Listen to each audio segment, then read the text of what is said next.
All right, boils and ghouls, ladies and gentlemen. I am just waiting on my friend Jasmine. She will be here in a minute or so. But we are going to be watching and talking about my favorite Rob Zombie movie. To this day, I don't think he'll ever top this for me because this is my favorite Rob Zombie movie. But I do think that The Devil's Rejects is his best film. This is just a personal favor for me because I have a very fond, crazy memory and experience watching this movie for the first time back in college. Maybe like 2 years after this came out. This was 2003. It's like 3 years after this came out. It's when I first saw this for the first time, and I'll wait for Jasmine to hop on before I get into that whole story. But I do think Devil's Rejects is the better made film, and I think it is his best film. But something about this movie, man, there's something about House of a Thousand Corpses that just hasn't been beaten for me by Rob Zombie. And I know he's a very divisive director. I mean, we have this film.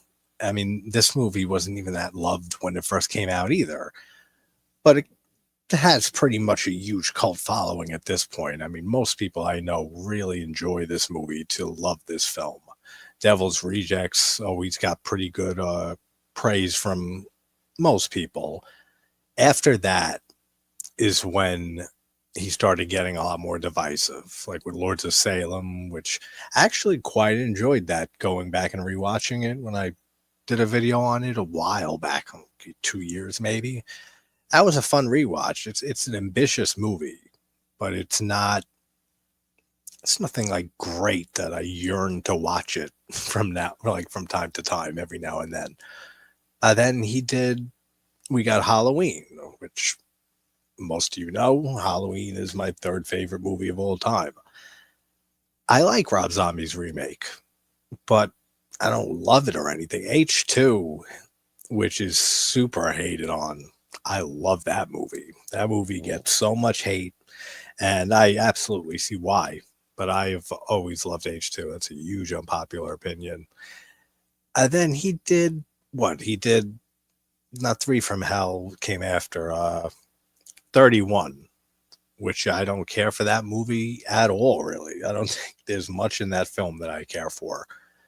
And then we have Three from Hell, which we'll get into when Jasmine hops on here, but he should have done that way earlier if he wanted to do a third film, which just made it feel very unnecessary. And like, I don't know, if he would have done that like 3 years after Devil's Rejects, like 2010 ish or something, maybe it would have worked better. We would have got Sid Haig more than 2 minutes in the movie, which is all we see him of. Rest in peace, Sid Haig. He's fucking legend, that guy. But I don't know. Three from Hell has like a few little things in it that I do enjoy, and then you can keep the rest of it, like all of it, basically 90% of it. And then the Monsters, I never saw his take on the Monsters, mostly because I was never a fan of the Monsters, so I never really got excited about seeing his take on it, but I know he's a big fan because we do see the Fireflies watching the show in the movie here. If anyone wants to watch along, and as people come in, this is the Look movie link. I don't know why I highlighted it because you can't click it on the screen, but it's also on Tubi. I'm sure it's streaming in other places as well. I'll be right back in 1 second.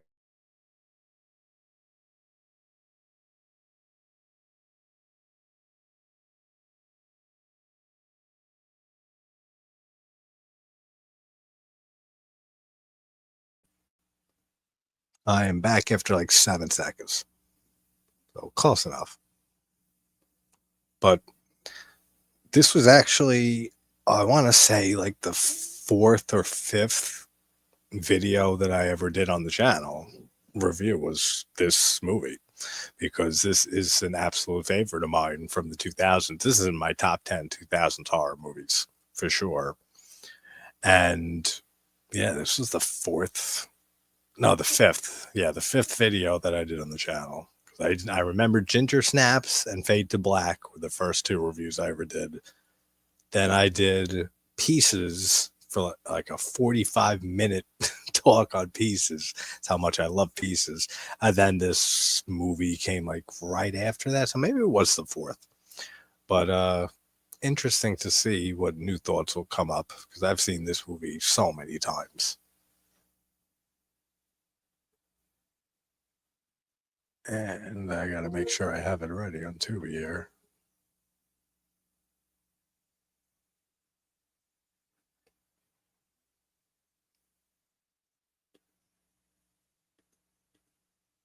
All right, Jasmine should be here in a second. I will be back running to the bathroom.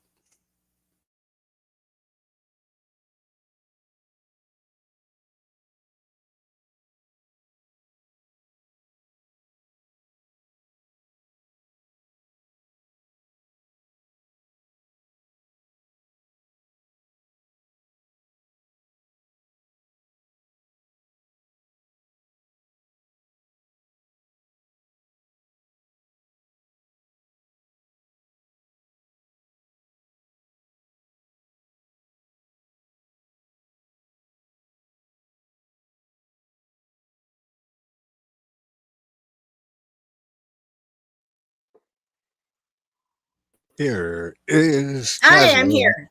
Oh my gosh. I know, I can see. Welcome. I'm ready. How are you, friend? I am good. We are live, and I was waiting for you to dive into some Rob Zombie and see how you feel about his whole career, because I know you are a big Rob Zombie fan as well. This is my favorite movie of his. I don't think he's ever done a movie I haven't liked. I don't think. Oh, he's done something that I don't like. Yeah. But for the most part, he has a pretty good batting average. I was saying this is my favorite of his just because I have a lot of nostalgia with this movie. I'll get into the story a little later on, like after the first few minutes of the stream. And I think Devil's Rejects is his best film. That's my favorite. Yeah, I can see why. What's up, Professor? What's up, Synth? How you guys doing? Happy Friday. Yeah, I could see why Devil's Rejects is your favorite, and it's many people's favorite film by Rob Zombie. I think it's his best, but this one there's something about this movie, man, that I love so much. Then Lords of Salem, that's when I feel like he started getting very divisive. I think it's a very ambitious movie. I remember not caring for it when I first saw it, and then I remember rewatching it and reviewing it, and I enjoyed it a lot more than I did like the first time or two that I saw it before that. I've only seen that like 3 times. How do you feel about Lords of Salem? I feel like my opinion of it changes every single time that I watch it. I don't know. I watch it and I'm like, I don't like this. And then I watch it again and I'm like, wait, this is great. It just kind of depends on the mood I'm in. Yeah, it's definitely. I love that not many people love, I don't think. Yeah. I love 31. Yeah, that's one I don't care for. I know. Nobody cares for that one. I know. But I do love H2. And that movie gets so much hate and gets shit on so much. I love Rob Zombie's H2. The original, his first, the original remake he did. H2 makes me cry. That movie's sad. Okay. With Brad Dourif and his whole scene over Annie, his daughter and stuff, he kills it in that movie. Yeah. Agoraphobe and I talk about that now and then. Brad Dourif does a great job in that. He kills it in everything he ever does. Yeah, I mean, that's no argument there. Been a hot minute since I've been able to catch you. Oh, no problem, buddy. I haven't really been doing much the last month or so. Okay. I've been like on a horror break for the most part.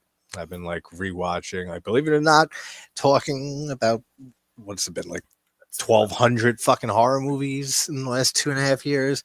You need a break every now and then, even me. Yeah. So I've been watching the show. You ever watch Ghosts? The show Ghosts on CBS? Is that the one with Jennifer Love Hewitt? No, that's Ghost Whisperer. Yeah, it's based off a UK show. And I never heard of it or anything. And I stumbled upon it last week, and I've been binging the shit out of that movie. Is it that good? Show. It's so funny. Are you watching the American one? Yeah, the American one. Yeah, it's so funny.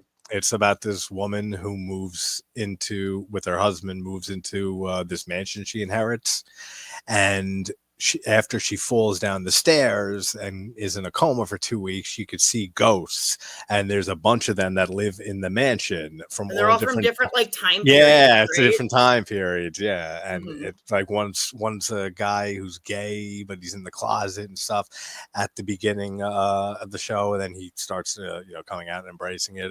He's like a British colonial captain or something like that. Then there's a Native American, there's a Viking, like, and then there's this dude who like died in like the 90s or something like that, so he's more tech savvy. It's so funny. Oh, someone mentioned it. I've been on a ghost binge too. Oh, you have, dude? Dude, Hetty's great. Yeah, and Thor is the greatest. Thor's the Viking, in case that wasn't kind of obvious. That show is so fucking funny. That's one of the funniest shows. Like comedies, that's probably the best comedy that I've seen so far since Santa Clarita Diet with Drew Barrymore and Timothy Olyphant on Netflix before that got canceled. You know what? Justice for Santa Clarita Diet.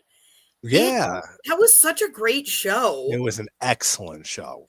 I love Timothy Olyphant was the best. The way he was just constantly on the verge of phenomenal. Losing it, trying to hold it together. Not Dude, knowing he's what a to national do. treasure, that man. I love Timothy Olyphant. And like, how are you going to not love a show with Nathan Fillion as a severed head? Come on now. Yeah, exactly. You got him too. All the characters, like, and hits the side, him just being a side character. You have the waitress in from It's Always Sunny as the name, as Eric's mom. That's great. Like, that show was so good. And then, like always, Netflix cancels their own series like after the 3rd season, unless it's Stranger Things, and it got canceled. I was so mad when that show got canceled. This has filled like the comedy show like void since then. Yeah, I'm glad you're enjoying it, Professor. What are you up to, like season wise? I'm up to season 3 almost. And what's up, Synth? This movie was so hyped and delayed. It was hyped. It was delayed. Loved it when it came out. I was a huge White Zombie fan. Yeah, I loved White Zombie, and I loved Rob Zombie as well. This was his first one, right? Yeah, this was his directorial debut. This was see, that's what made me want to watch it in the first place. When the fact that it was Rob Zombie? That's really what you need as a selling point. Oh, for sure, because I knew he was always a huge horror fan, and it was obvious from what he did in his act with White Zombie and his solo career. When did his first album come out, his solo album? I want to say it was before this for sure. Oh yeah, no, definitely before this. It was like 1999, and I'm looking it up. Because my first exposure to Rob Zombie was 98. On the Bride of Chucky soundtrack. Yeah. Okay. The More Human Than Human. Living Dead Girl. Oh, yeah, Living Dead Girl. That's right. It plays during the montage when Jennifer Tilly is. That's one of my favorite movies. I don't even care. No one can take that from me. But it's Bride? So camp. I love it so much. I love Bride of Chucky. I love Seed of Chucky. Most people hate that movie. I also love Seed of Chucky. I don't think there's a Chucky movie I don't like. Yeah, I love that's one of my favorite franchises. I liked Cult of Chucky too. Yeah, I loved all the movies. I loved the show up to like, I don't know, the 3rd season was kind of pushing it for me, and I was getting heartbroken because I mean, I'm even wearing a Chucky hoodie and shit right now. Oh, that's awesome. Like, I love Chucky and I love Child's Play, and it was great when I had Alex Vincent on and got to talk with Andy Barkley. He was a blast. He sent me an autograph poster and shit. He was so cool. Such a cool guy. That was awesome. And then Christine Elise, I get to talk to in Jersey, and I got to meet Alex there and hang out with him a bit. But she was a sweetheart too. Talking with her for a few. That was at a con, right? Yeah, who played. Kyle, like, are you just running into these people on the street? Because that's pretty awesome. Yeah, nah, it's at the con. But I have. I've been blessed with all the people I've had on. I've been able to make some little acquaintances that I talk to pretty often. Some of them, that's awesome. Which has been great. Looking in the comments. What's up, Phil? And what's up, Russell? How you doing, buddy? I dropped the Look movie link if anyone wants to watch for long. I have it's also on Tubi. So evening. Aw. There is this can I pin a comment? No, I don't think so. Is there a star next to the comments? Like if you hover over it? Okay, then no, you can't. Why? Which one do you want to pin? All the ones about Jennifer Tilly being hot. Okay. I started. I don't know if I have to. Maybe I have to pin it on YouTube. Let me see. I don't want you to pin it if it's going to unpin where the movie is, though. No, that's not pinned. For some reason. I have a question for you. Shoot. Can we talk about controversial stuff? Yeah, absolutely. Speaking of divisive, that's why I exist. How do you feel about Sherry and everything? Rob Zombie fully pulls a Tim Burton, and she's literally okay, his wife and everything. Yeah, his wife. Sorry. Everything. No, I thought when you said Sherry and everything, I thought everything was like a movie or something you were talking about. Oh no, I was like, what's everything? Yeah, she was in one other thing, I think. Oh, it's a blue. And it was the Toolbox Murder remakes that Tobe Hooper did, because Hooper really enjoyed House of a Thousand Corpses when it came out, and Rob Zombie and him were friendly, and he wanted Sherry Moon to be in the Toolbox Murders, and she didn't really want to be an actress. She just did the role of baby, like, because it was her boyfriend's movie, and they weren't married at the time, I don't think. And she didn't really want to pursue acting. And then, funny enough, she's been in every fucking movie he does, which, yeah, I'm fine with it. It doesn't bother me too much. I mean, like I said, we didn't finish going through like the rest of his movies after, because Lords of Salem we talked about, Halloween the remake, which, I mean, Halloween is my third favorite movie ever, so I did not know how to feel when they announced that. I mean, you would think Rob Zombie Texas Chainsaw Massacre would have been like the remake that he would have done, like just with his whole style, and this movie's house is very, very influenced. Well, now I want that very much. So thank you. That hadn't even entered my brain. What? Rob Zombie remake Texas Chainsaw Massacre. Yeah, I would still be interested to see that. But like, as I could see, the big criticism that he gets is like, especially over the years, like I can deal with it just fine in the Firefly movies, but how all his characters are filthy rednecks and shit. Like, that's like a big complaint that a lot of people who don't like Rob Zombie, they always bring that up. And I can see it, because like, that's how I feel about Halloween, his remake. Like, I enjoy parts of it, but also I feel like, why you got to make my third favorite movie like have all redneck trash, white trash characters and shit, like the father or the stepfather. Oh god. Sherry Moon's boyfriend in that. What's his name? The actor. I can't believe I'm blanking on his name. William Forsythe. No, it's not William Forsythe. Yeah, in Halloween. It is the remake. Like the one who plays the sheriff in The Devil's Rejects. Yeah, that's William. You know what I always remember him from? Raising Arizona. Oh, okay, yeah. He was, that one. That's a great movie. Yeah, he was in a lot of stuff. He's a great. I did not realize that was him. Learn something new every day, I guess. Yeah, and Zombie has hey, Hatchet Boys, what's up, buddy? Hi. How you doing, man? Hey, Russell. Tilly is a knockout. Absolutely. I tried reaching out to her. I haven't heard back. Maybe I'll try shooting her a message again. It's been a while. Yes. But yeah, that's William Forsythe, and he's excellent in everything basically that I've seen him in. He really is, yeah. Then 31. I don't know what you see in that, but I can support it. I mean, I just don't like that movie. I've given it a few chances too. It has a good premise, but I feel like everything else is And then what did he do after that? And then he did 3 from Hell, which we talked briefly about, I think, when we did Cabin Fever. Right? That if he made that movie just a few years after Devil's Rejects, like 2010-ish, like around there, I think it might have been a lot better. Like, that movie needed more Sid Haig and less of everything else. Exactly. Like, well, you had Sid Haig for 2-3 minutes, and you could tell just by looking at him in the movie how sick he was and stuff. So I mean, and he died shortly right after that. I don't know if he saw the movie release. I think Sid Haig died before 3 from Hell released. I could be wrong, but I'm pretty sure.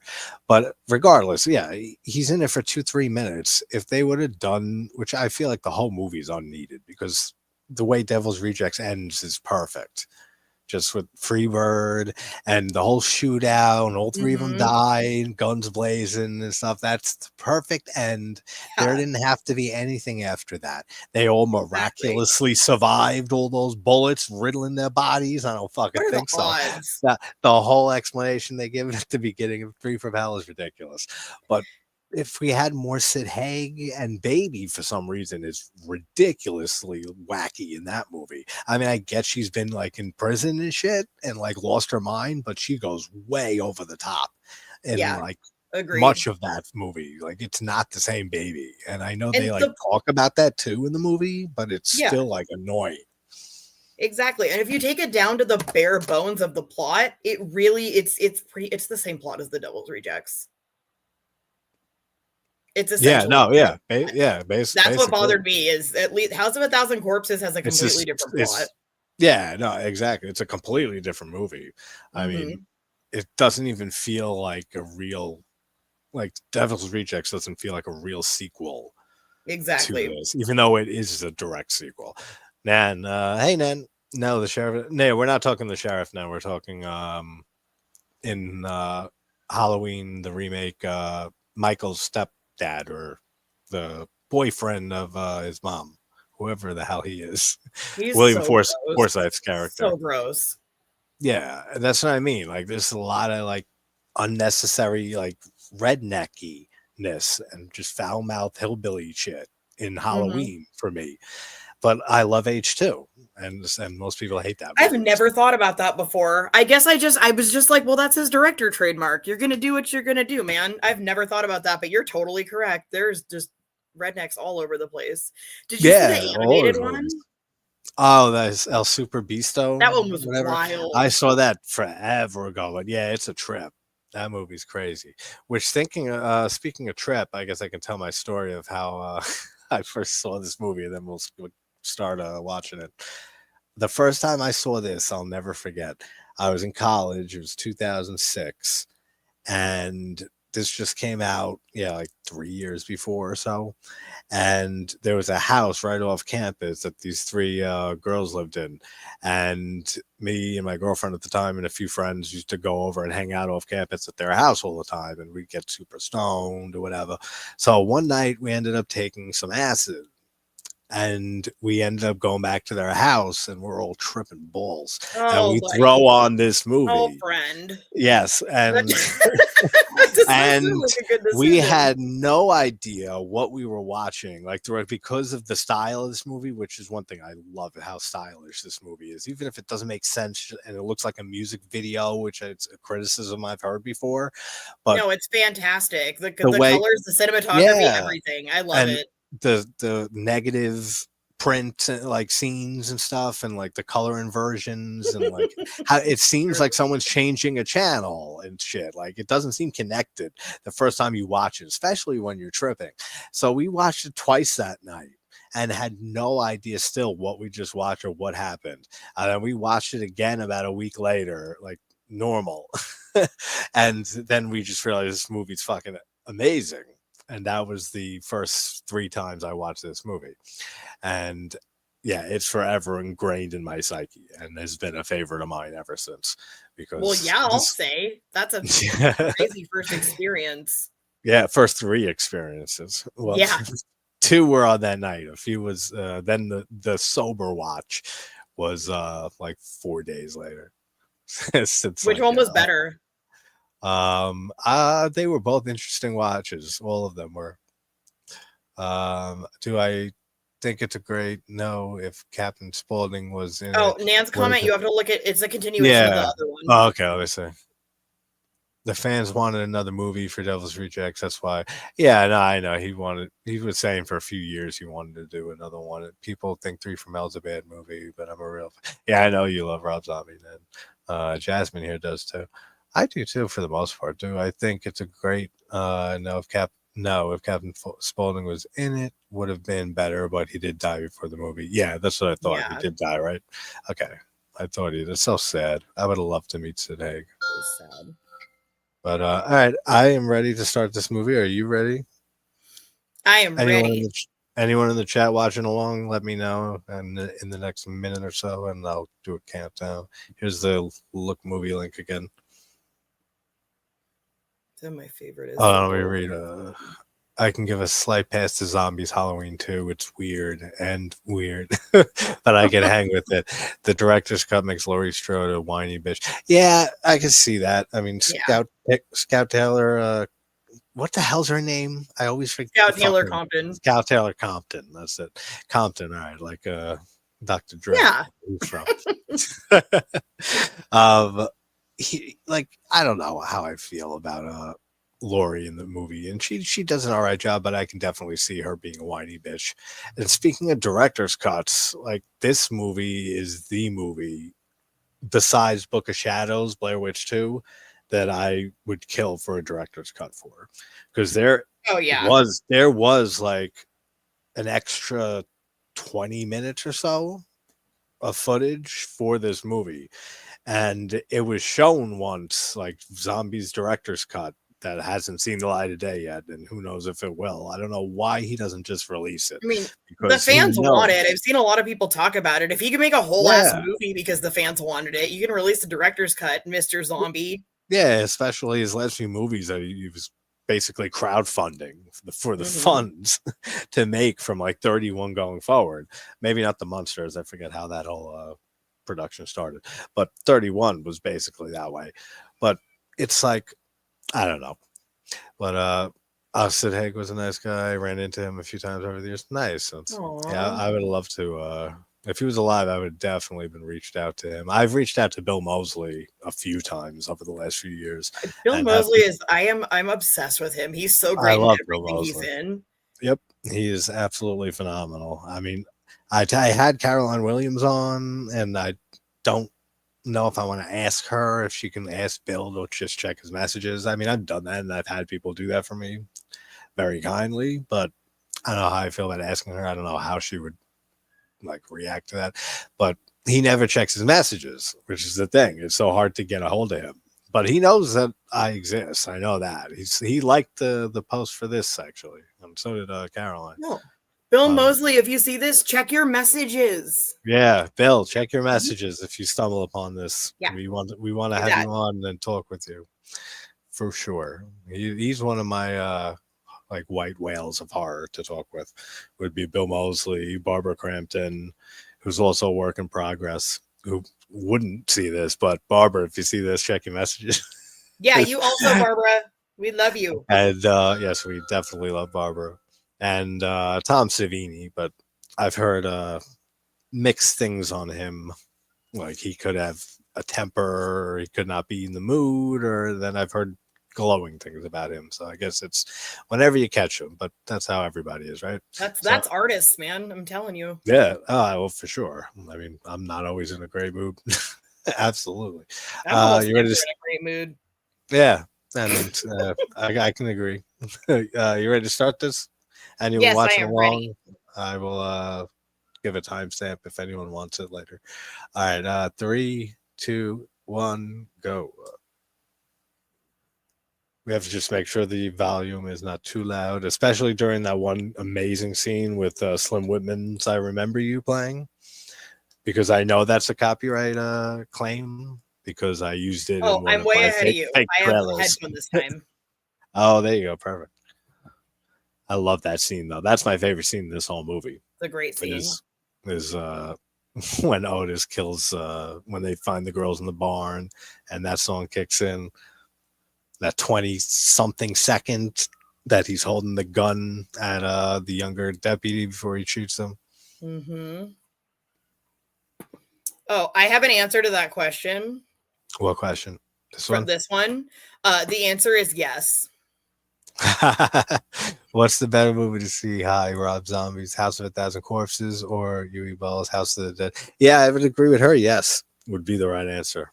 Both of them. All right, since watching this, what is your favorite Bill Moseley movie? I mean, this might be my favorite role of his, even though Texas Chain Saw Massacre 2 is, for me, a better movie, and it's in my top 40 movies. That movie, his performance as Chop Top is just fucking Chop Top is legendary. so out there. I love it. Yeah, it's legendary. But I would say that Otis is my favorite performance by Bill Moseley. He has some of the best lines too. He's so funny. My Yeah, answer to this question is Repo. I'm sorry. I'm sorry. Repo? Okay. I mean, that's my favorite thing he's ever done. It's so great. Even not great movies he's been in are still great. Like Silent Night, Deadly Night 3, the initiation, something like that. But even that like is good just because Bill Moseley's in it. He's walking around with his brain exposed. Like that it's not a good movie. It has nothing to do with Silent Night, Deadly Night. I mean, you say it's not a great movie, but then you say Bill Moseley's walking around with his brain exposed. Like, pick a lane, yeah, JT. That sounds like a great movie to me. Yeah, it is fun, though. It's definitely fun. I had a VHS copy of House of a Thousand Corpses before I actually saw it, if I remember correctly. Nice. Devil's Reject. What's up? The Bat is in the house. What's up, Al? Devil's, yeah, that's what we were saying earlier. I think it's his best film. It's Jasmine's favorite. I do think it's his best film. Mm-hmm. But this is my favorite one. I have a soft spot for Silent Night, Deadly Night 3 because it's the first movie in that series I ever watched. Okay, man, cool. Yeah, it's fun, right? So you know what I'm talking about with that movie. It's weird. It's fucking out there, that movie. There's a clown right at the beginning here. My thing was buffering. I didn't even realize, so you're probably ahead a bit. But when they showed the beginning of Captain Spaulding's, like the outside, there's an animatronic clown. Yeah. That clown is the same clown prop that's used in Tobe Hooper's The Funhouse from 1981. When the guy comes out being carried by a clown, his dead body and stuff, the boyfriend of the main girl, that's the same clown prop that's like standing outside and waving or moving his hand. That's cool. Yeah. I always like that. Yeah, exactly. I always love that bit of trivia there.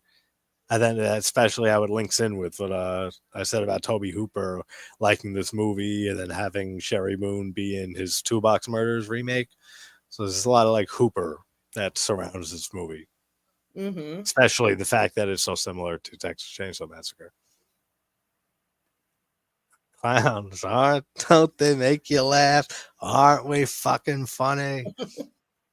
So good. We got the great PJ Souls in that scene. Playing the mom in Devil's Rejects. Great PJ from Halloween. We might have her on eventually.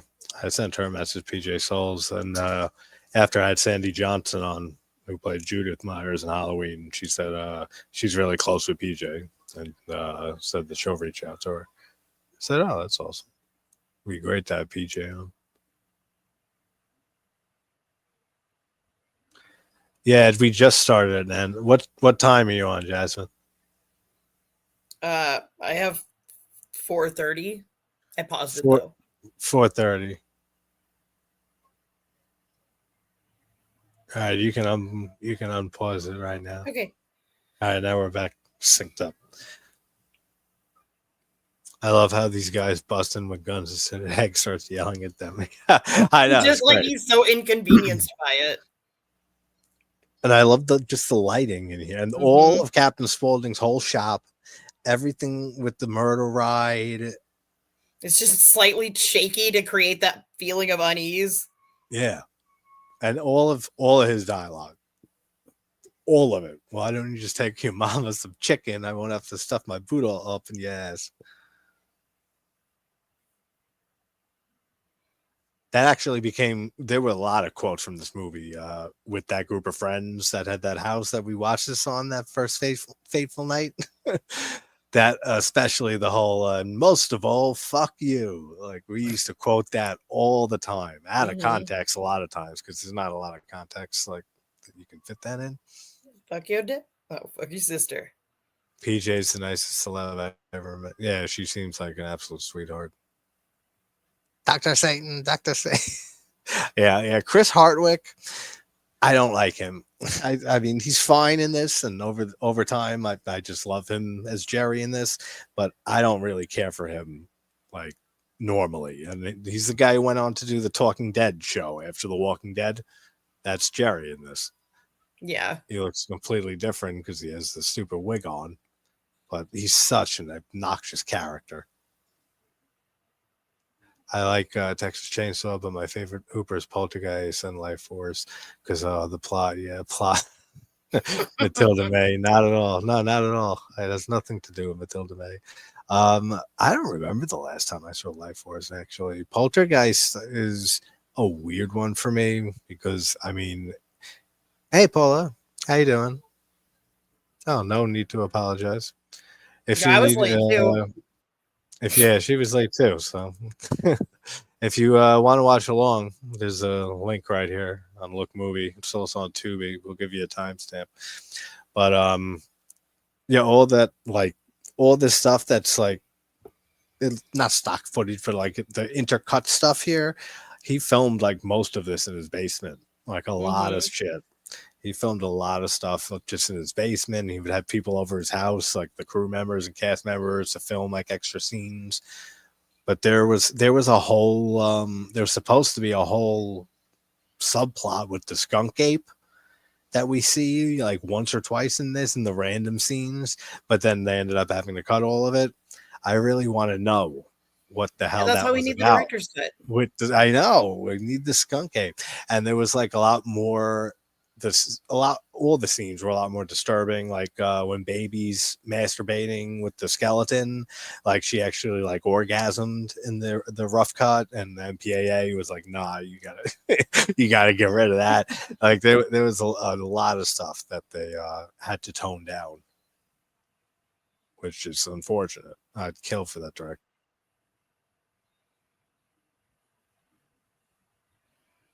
I love the intro on this too, and the song. Yeah, it's super cool. This is the house.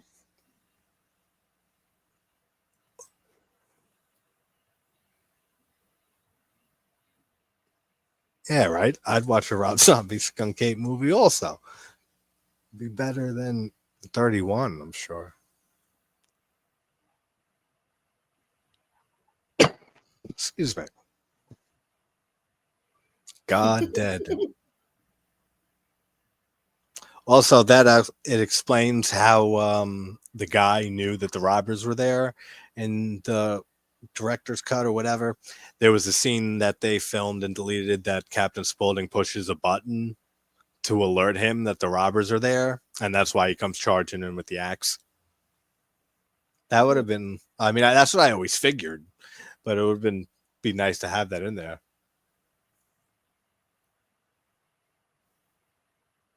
I like Rainn Wilson in this. I love Rainn Wilson in this, and I love Rainn Wilson in general.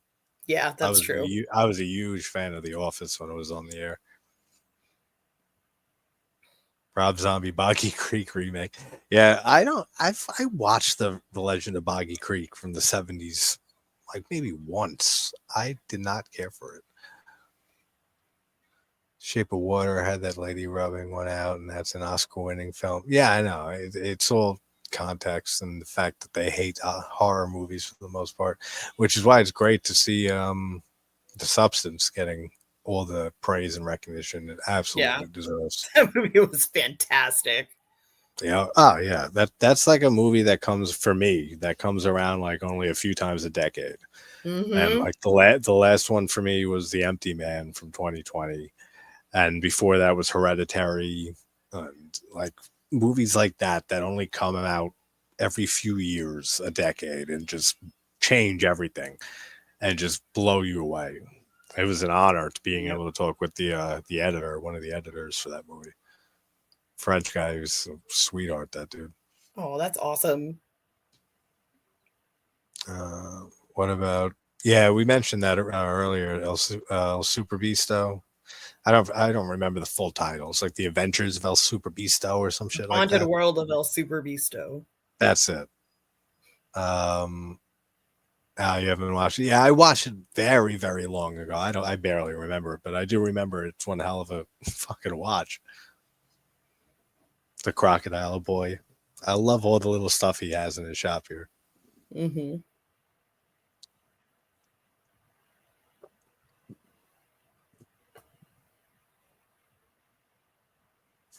Next review will probably be right where I left off with the winner of the poll from like 2 weeks ago with Ju-on the Grudge 2 from 2003, I think. So I'll probably be watching that tomorrow and recording that. Because we did Ju-on the Grudge and we did Ju-on the Curse, the original movie that came before the Grudge. I didn't do the Curse 2. Maybe I'll do that like back to back. The Grudge 2 and the Curse 2. Ju-on the Curse 2.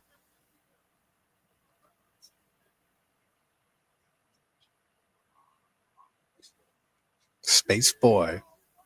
And Fish Boy is one of the coolest kills in a movie without seeing the kill at all or anything like that. Like Fish Boy is so Fish cool. Boy. Behold, Fish Boy. Oh my God. Yeah, I've seen this movie an unhealthy amount of times over the years. This is one of my guilty pleasure comfort films. I've also seen this movie an unhealthy amount of times, but it's been a while for me. Yeah. I watch this probably twice a year, maybe. Usually around Halloween for sure. I love how he fucks with him here. Slide me some grits. I need to get me some education.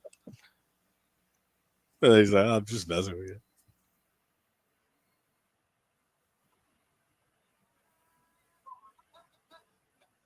Does anyone else find it weird that we are the outcasts for loving horror movies, but now everyone loves horror movies because they are? Yeah, I know for sure. And that's with any trend. I think. I mean, things that most people look down at people, not down on, but like the stigma against horror movies. People watch all this sick, disturbing stuff. Must be fucked up in the head or whatever. But yeah, now it's popular, and then everyone loves horror. I mean, to be fair, I probably am pretty fucked up in the head, but the two Oh yeah, absolutely. have much to do with each me other. And you. So we both are. Hey, what's up, Ginger? Hey, Ginger. How you doing, brother? Yeah, horror movies, video games, anime, comics are all trendy now. Yeah, exactly. Yeah. I feel like, what was it, 2023? Oh my gosh, it was like one right after the other. Yeah. That was a great year. Yeah, we love Rainn Wilson, man. Yeah, I love Rainn Wilson. I was a big fan of The Office, and I loved him on that, and I loved him in this. I loved it. He was in the Meg also, right? Wasn't he in the Meg with the giant megalodon? I think he was. He played. I like the Meg movies. I didn't see the second one. The first one, it's all right. I feel like mindless, dumb entertainment. Yeah, the second one is just more of the same thing, so you probably wouldn't like it. Geez, talk about people being fucked in the head, and I pop in. Your ears were ringing. We love your fucked up head. Even though you don't like that, I thought Toxic Avenger looked pretty all right. I like it. I love Peter Dinklage, and I'm here for it. Yeah, Peter Dinklage, great. I am 100% fucked up, but it's not from horror. Yeah, exactly. Yeah, I think a lot of us gravitate to horror movies just because to escape and shit, and just explore the fun worlds and stories. The whole Murder Ride stuff is fantastic. Mm-hmm. Yeah, this movie means so much to me. This is the fourth movie that I reviewed on the channel. This is the fourth video I ever did. I did Ginger Snaps, Fade to Black, back to back. Those were my first two. And then I did Pieces, and then this one.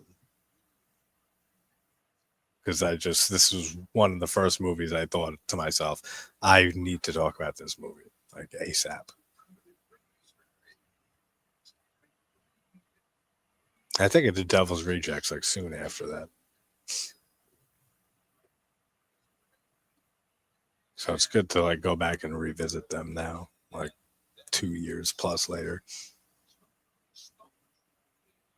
People used to give this film so much hate, but yeah, it got it's gotten a huge reappraisal over the years, like so many masterfully made movies, and this isn't masterfully made at all, but like great movies, cult classics. I mean, look at The Thing. It was my favorite movie ever. That movie was panned like from most critics and even horror fans when it first came out.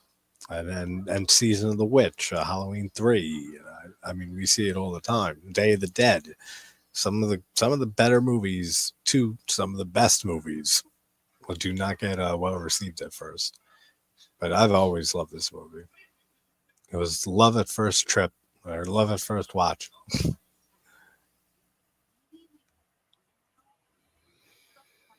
We used to have one of these kitschy rides locally. It just got torn down and it's now a coffee shop. That sucks. Oh, I wanted to boo. buy some of the props, but they all got dumped. Fuck. That would have been cool. There's some awesome props in this movie. Hey, what's up, Ben? How you doing, buddy? Your favorite opening in horror? Yeah, I can see that. I fucking love the opening to this movie. I love everything about this film. Like there's a lot of flaws to it. Like if you really want to like dive deep and see what's wrong with it. I know Rob Zombie is not. He doesn't care for this movie still. I know he gives it a lot of shit and says like I think he said that he just watches it like if he watched it like after whatever amount of years he just sees flaw after flaw after flaw after flaw. I don't know. I just love everything about it. Things that are Well, perfect are boring. He threw everything at the wall for this movie. And not all of it sticks, but the fact that he does throw everything to the wall makes it just so fun. Mm-hmm. Like this is a blast of a watch.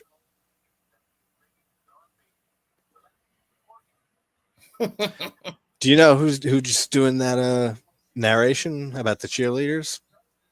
No, but I bet you do. That is Bill Moseley. Oh, it is. Yeah.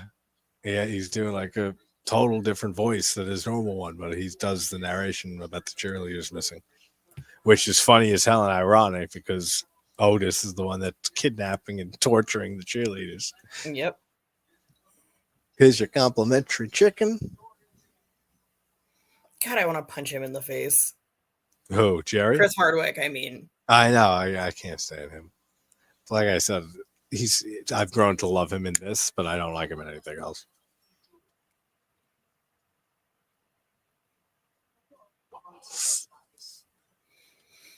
The actress that plays Denise, who is the less annoying of the two girls.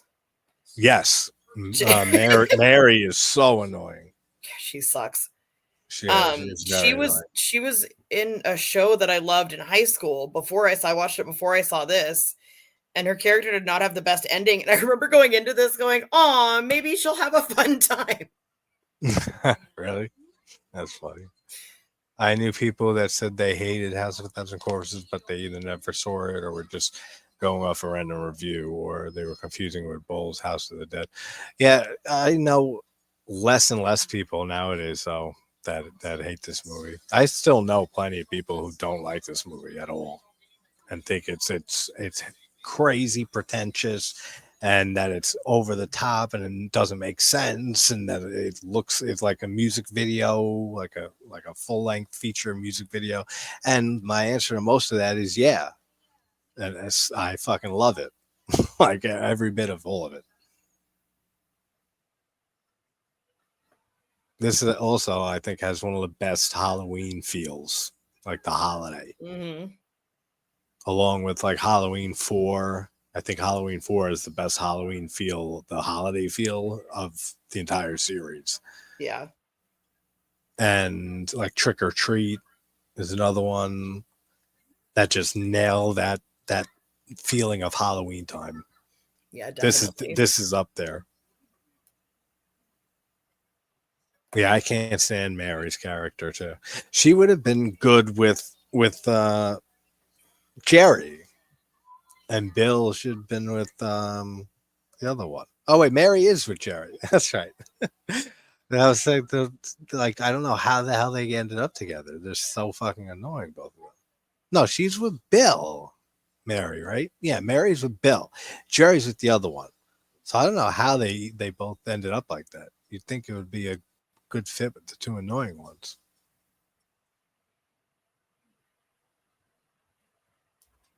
This is one of our favorite funny films. Oh, this movie's hilarious at times.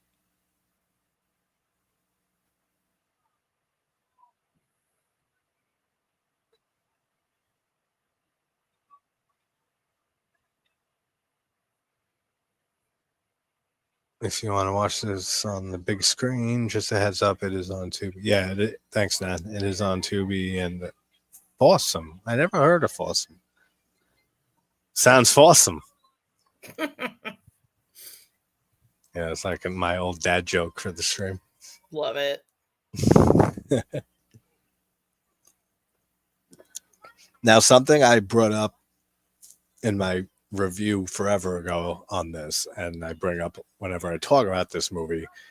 Do you think that there was any chance of them letting them go before Mary insults Baby, and has the whole fight with her right before the car is fixed? And she says, like, I'll cut you and stuff when, like, because she's flirting with Bill and getting on him, and then she pushes him, says, get the fuck off him. Do you think before that point, is there any chance that they might have let them live and let them go? I don't think so personally. I feel like it might have happened differently, but it was going to happen. I don't know where I stand on it all these years later. I still think that there might have been a tiny chance, just because why did they even fix the car if they were just going to kill them like the entire time? But again, though, they're fucking psychopaths. So I'm sure that it was their plan the whole time. But it does make me wonder every time I watch this. I wonder if there's any tiny chance they would have let them go if she didn't start that whole, pissing match with Baby. Because just for the fact that they fixed the car, and why fix it if they were going to kill them? It is a good point. I mean, yeah, that is true, but it's why fix the car at all for any reason? Is like why I wonder. Maybe just because they love fucking with people so much and they wanted to have like the thrill of them escape, thinking that they were, leaving and hunting them down, kind of. I mean, that makes sense. It's the thrill of it. Hey, we got a cat in the house. What's up, Pat? The cheetah in the flesh, kind of. How you doing, buddy?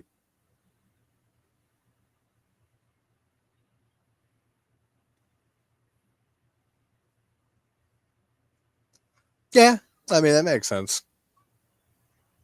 Yeah.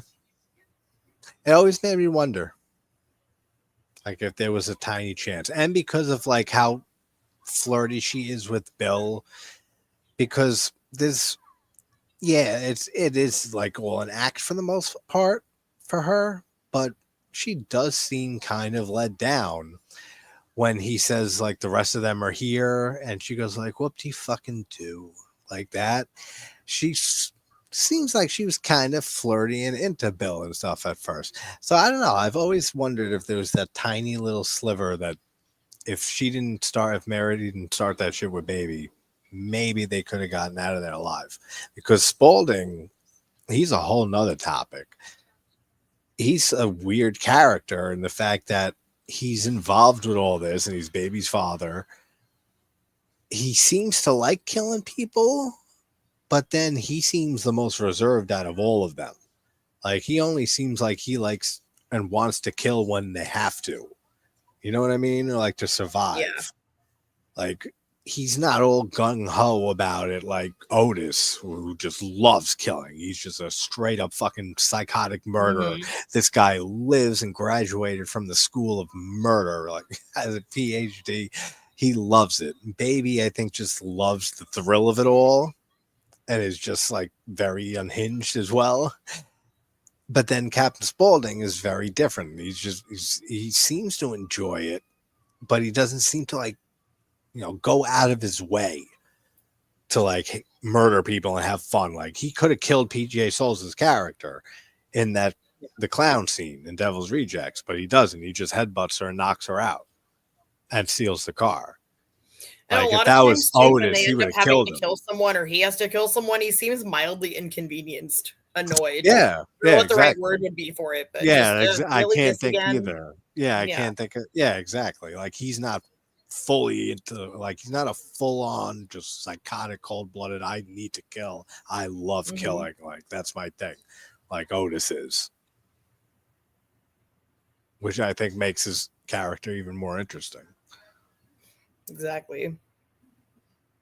Fawsome is another free with ads movie and TV. Oh, okay, cool. Fawsome. Never heard of it.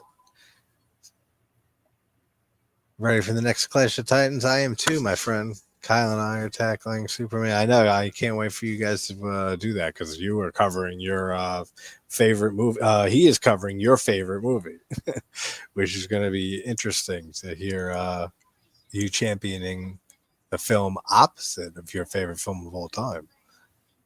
Then Al, if you're still in the chat, we have to figure out when the three of us can make our full Midnight Society return to back Cat in the Net. They wanted to play a game. That's the whole point of why they did. Yeah, that's what I was saying, hinting a little at earlier. And I think you're right that it was just like the thrill to them. They're like, let's fix it. Let's see how far they get, and before we kidnap them and bring them back and shit. That's most likely what it is. Yeah, you're right. I agree with that. Pop quiz, hot shots. You encounter the Firefly family. What would be your most likely scenario and outcome? A, survive them and run away. B, be their victim, like submit. And C, they like your vibe and ask you to join them. C, until I can find a great opportunity, it may be a while of gaining trust, to A, run away. I would attempt C and ultimately end up probably getting murdered.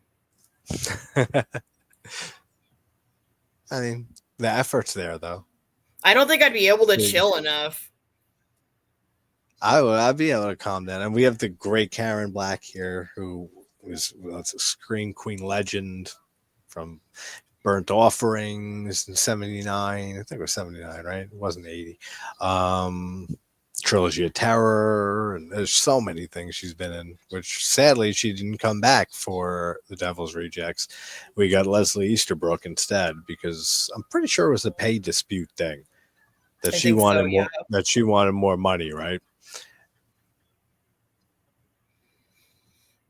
But Karen Black's great. I think they both did really great in their own way. I don't even know if I can pick a favorite. I think Leslie Easterbrook did an excellent job. Yeah. I mean, if anything, I think Karen Black overacts a ton in this movie. I think Easterbrook does a much more grounded performance, like even though she's playing the same psychopath, but like Karen Black is very over the top and bombastic and stuff with her performance, which fits the tone of this movie. Mm-hmm. So, I mean, it works in Devil's Rejects the way Easterbrook's performance is a little more grounded, because that whole movie is a lot more grounded.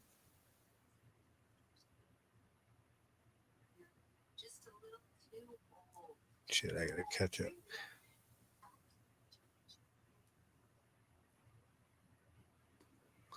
See, charm the pants off a baby, literally. That's absolutely enough. Yeah. See, that's I'm adding that to my plan too. If that ever happens to me, I would unleash bats, gnats, and cats. Hell yeah, we'll be able to take them all down. I don't know what the fucking gnat will do. I don't know what I can do, but cats, you can maul the shit out of them. Al, you can just turn into a vampire, Dracula. But there's enough gnats. That's true. You can overtake them. I guess. Hell of a lot. Yeah, I don't know where. I don't. My gnat supplier and sorcerer has been out of town for months, so With my charming smile and constant boob talk, I'm pretty sure I can run with the C option for a while. See, That's everybody really all you picks need in C. life, man. Everyone picks C. Join the cult and fucking, try to blend in. That's why I guess that people look at horror fans like us as the fucked up in the head ones. And we love it. Yeah, Jerry is just so obnoxious. And I would have been out of this situation 10 times already. Like with all the red flags, and they haven't even seen that many yet. But as soon as you see Tiny here, that's my nope, I'm out moment. I'll walk to the fucking gas station wherever I gotta go. And then when he comes in with the fetus in the glass, that would be another nope moment. I'm out. Like this, I'm done. All right, pop quiz. Not really, just a question, I guess. Jasmine, what is your favorite scene or line of dialogue in this movie? This movie? Yes. Well, cut your fucking tits off and shove them down your throat. That's a I great use one. that way more I often than love I it. should. Yeah. That's a great one. I love Baby has a lot of great dialogue in this movie. My favorite has always been Otis when near the end of the movie when Mary's dressed as the bunny, when they're all dressed as bunnies, and he's saying run rabbit run rabbit, and the way that he starts screaming that, love that. That's my favorite like scene That and is a good sequence in the one. movie. And I love the callback to that in The Devil's Rejects too. Yeah.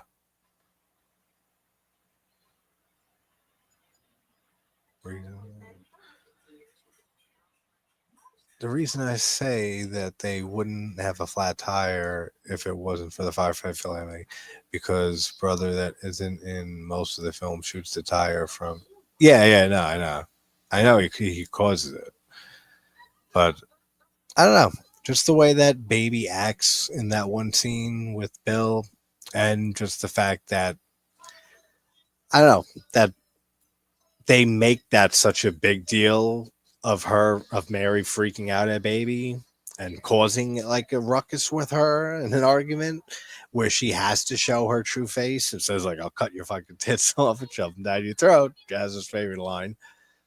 It always made me wonder if there was any percentage at all, even if it was slim as could be. No, whether it was going to happen that way, whether it was going to happen another way, whether they were going to let them go just for the thrill of the chase, I'm pretty sure ultimately the end game was going to be the same thing.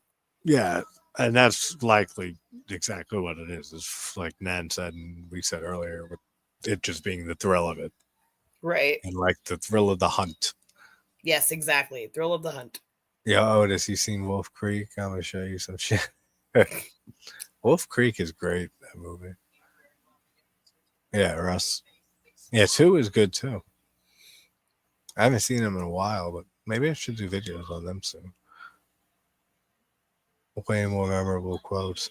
Yeah, for sure. I can agree with that. I mean, Tutti fucking Fruity is one of my favorites from that movie. That was great. I shook hands. Oh, come on. Who did he shake hands with? Johnny Cash.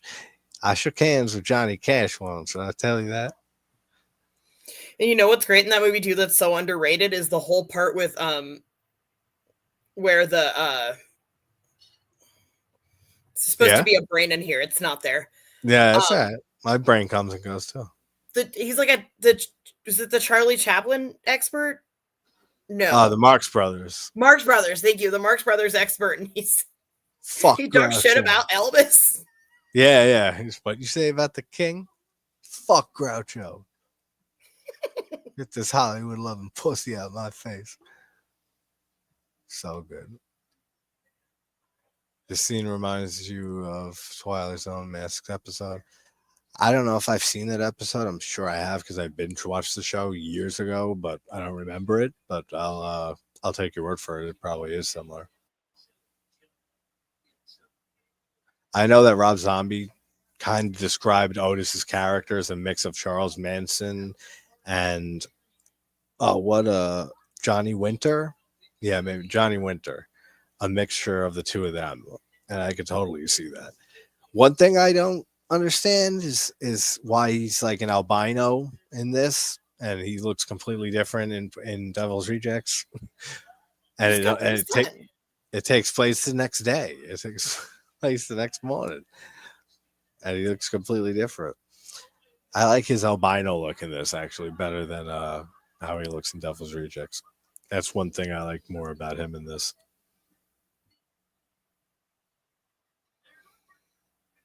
That was one of the first things about Devil's Rejects that annoyed me. I was like, What? oh, are you trying? Don't make Otis hot. Don't do this to me. Don't make me Uh, question what's left of my morals. that must have been fun during that crazy scene with the wife.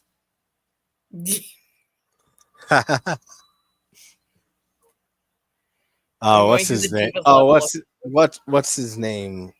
The grandpa, the great. Why the fuck Dimple? Or why can't I think of his name? Someone in chat will know the grandpa here, but he was a comedian and actor and stuff for years and years and years. And this was his last movie. I think he died right after this. I think it's actually dedicated to him. He said some vile shit here. Eat your wife's pussy. You're gonna wake up grandma. And now baby's whole little dance and lip sync. Did this movie get Funko Pops? Very random question. I have no idea. I don't collect them, but I know some people in the chat do. Nan, you get some Funkos, right? Who else gets Funkos? I'm sure I have they to have really, Funkos really like them. I think I have like I'm 5 sure. total. I have one of Audrey from Twin Peaks, Cheryl and Fat. Oh, that's awesome. I think that's the only. Yeah, I don't have any. I was just thinking the ones I would love to have from this movie are Baby in her outfit from her performance and Fish Boy. That would look cool. Fish Boy would be an awesome Funko. That would be really cool. I love a lot of the split screen in this movie too. Yeah. And like the mirrored shots, like there's some mirrored split screen where like one thing is happening on one side and it's just inverted on the other side. Yep. Like during the tunnel chase sequence and stuff, and the wide angle lens, like when it zooms down the hallway at the end with all the skeletons, like that. There's great camera work in this, especially for like you said, Rob Zombie threw everything, and not all of it stuck, but what did is phenomenal. Oh yeah. And his use of music too, which he's great at in all of his movies, even the ones I don't care for. But I mean, Devil's Rejects is such a fantastic soundtrack. But this one, I mean, and especially like that one, my favorite scene in the movie, the Slim Woodman song that he uses. He just has such a knack for picking songs, just like Quentin Tarantino.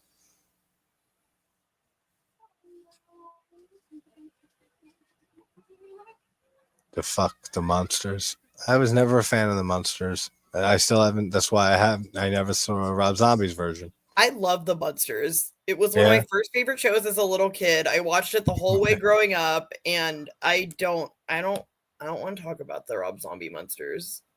Yeah, it's not good, huh? You know who was really good? I can't remember the actor's name, but whoever played the grandpa was really great. Yeah. I've never seen that. I always see the ones I want after they've been released for a while, and now I can't get them without paying $8,000. I know, right? It's insane how much some of those go for. I have Rob Zombie Papa, no Otis, Baby, or Spaulding yet, but do they have them, Ginger? And you don't have them yet, or do you know? They have a whole bunch of. I'm just gonna look them up quick. Well, actually, I was gonna say if they have Terrifier ones, they should have the Firefly ones, but Terrifier is way more popular. I feel like it is way more popular, but yeah, they have Funkos. Yeah, they do. Captain Spaulding Funko. Oh, that's pricey as hell. $10. What? $9.99. Then on eBay for $80. Walmart for $51. Walmart for 45, Walmart for 28. Yeah, Captain Spaulding. I don't know if you could see it because of the background. Hold on. Nah, I'll send you a picture afterwards. I'm sure they have Otis too. Let me see.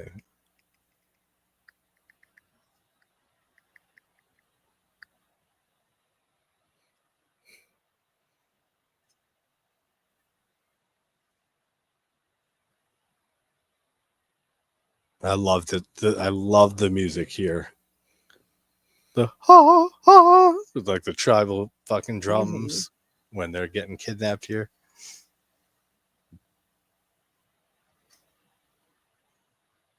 They do have an Otis Funko. It's him with the white face paint with the black cross from later on. Oh, that's okay. Yeah, I guess that would be one of his most iconic looks from this movie. Yeah, for sure. With the red. Oh, I see one from the Devil's Rejects. I do. Yeah, I'm sure. Yeah, if they have house ones, I'm sure they have Devil's Rejects ones.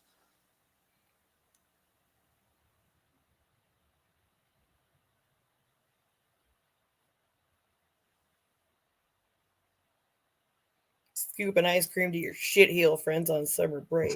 Summer break, yeah. I love Tiny.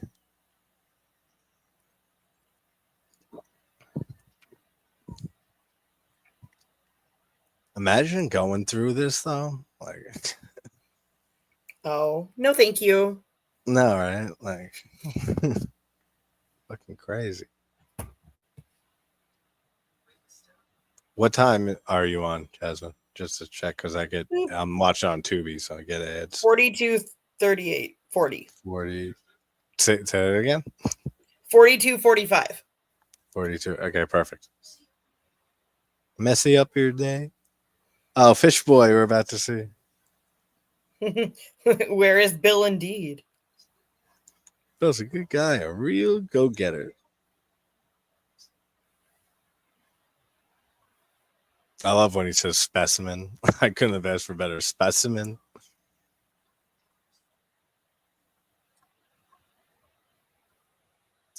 Who?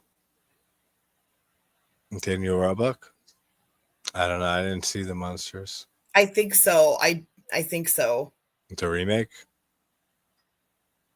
Yeah, in the Rob Zombie one. I think that's who it was. Nan says, yes, there are Funko Pops for House and Devil's Rejects. Yeah. I'm sure they might even have some from 3 from Hell at this point. Maybe. I feel like we should have just asked Nan in the first place. That's totally I know. Well, we asked the chat. That's fair. She probably sent it a few minutes ago. I didn't see it. I love that. Yeah, that we don't see anything for this whole Fish Boy kill. All we see is this great scene when they turn on Brick House. No. And they chop his arm off and rub it in his face and shit. Then that's all we see. Then we see the unraveling of his masterpiece, Fish Boy, in a sec. That's a fact. Again, nothing back. Something back.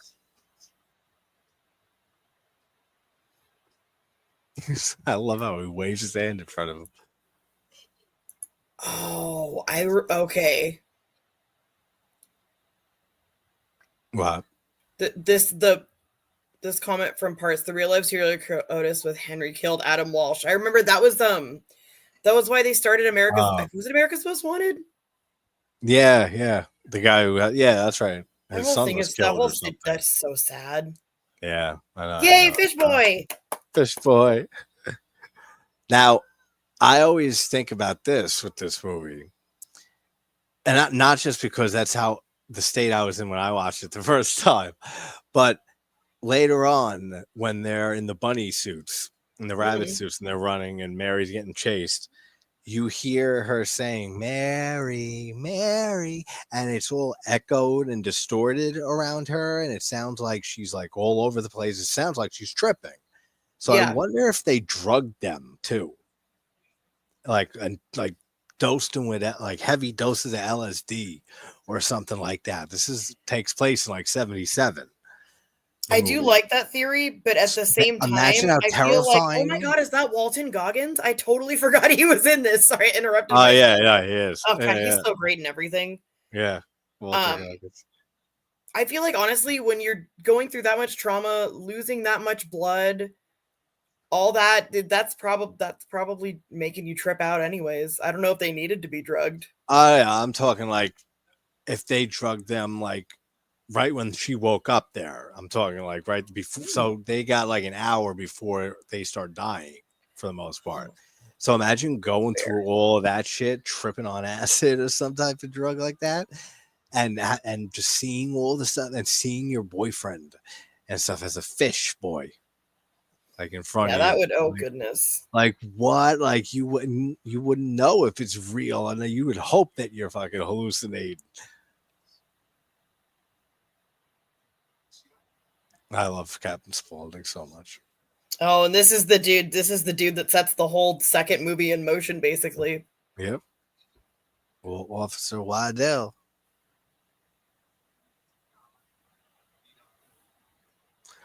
Nan comes in with an awesome news. There is a Funko of the Fish Boy. How am I going to get out of this, all of this, without spending any money? I know, right? I don't need to know that. But there is. I figured there might be because it's iconic at this point. The song "House of a Thousand Corpses" is a lot sound clip in the background. Which sound clip? But yeah, I love that song. The way that took, I mean, the same title as the movie stuff, but it's a great song to open the movie. Yeah. All right, Phil. See you in a bit, brother.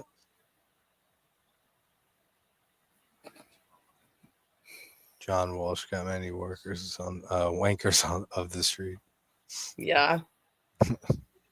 Stupid. I love that line. Stupid ass kids probably got their ass turned around, ass backwards, got themselves lost. And he scratched. I don't really know. They even have a Funko of cheerleaders and Dr. Satan. So they have the cheerleaders and they have Dr. Satan as well. That is awesome. As Fish Boy and Otis, and I'm sure Baby now at this point, if you're hearing everything else they have. I love these inverted color things. I was going to say the negative, yeah. Yeah, the negative. It looks really, really good. And this is the skunk ape thing. Yep. He performed lurid acts upon me and my person. And you see the skunk ape, and he's supposed to, like we said earlier, for people who weren't in here, that skunk ape thing was supposed to be like an entire subplot, and we got robbed of it. Now it's just like a nightmare she's having, I guess, like before she wakes up. But it could be her tripping balls and stuff. I was going to say that before she wakes up too. Sherry Moon Zombie is the one who came up with the Agatha Christie's cereal that Tiny eats. That's awesome. I love it. Yeah, I read that cheap ass Halloween last time I looked up on that. Yeah, I love that. That's such a great shirt. I've avoided that Funko rabbit hole for years. I already have a movie and Nekatuni terror collecting addiction. I can't afford to get all the Funkos. I like that. Yeah, that's why I don't collect anything at all anymore, really, because I would just get addicted to it. I don't have very many Funko Pops, but I do have the Funko Pop website app on my phone, and I'm going on there all the time looking at Funko Pops and putting them on my wish list. Nice. Yeah. I mean, you came in with all the knowledge that she needed. Mm-hmm. Now she, you're spending money sometime soon on one of those. You know the hubby's going to be like, what is this grotesque fish doll that got delivered to the house? It's Fish Boy. Everybody loves Fish Boy. Exactly. I do not love Fish Boy. Everybody fucking loves Fish Boy.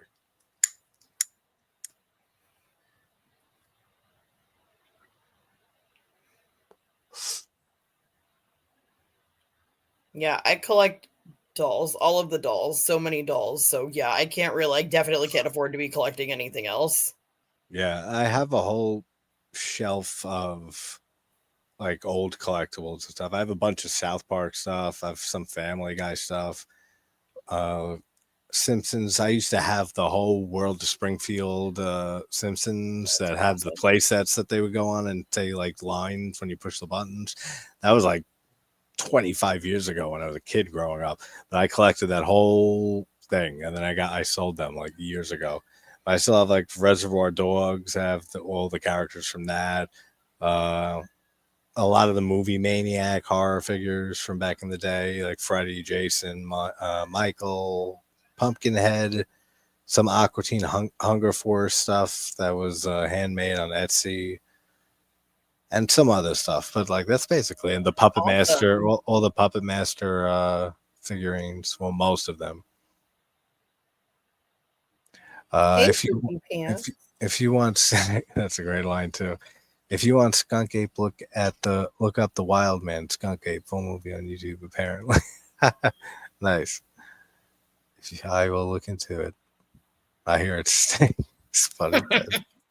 It's funny. Does Fish Boy have fish sticks? I don't know. Does he like Does having he like fish fish sticks in in his his mouth? mouth? Yeah. Does he like having fish sticks in his mouth? Is he a Does gay is fish? he a gay fish? He might be.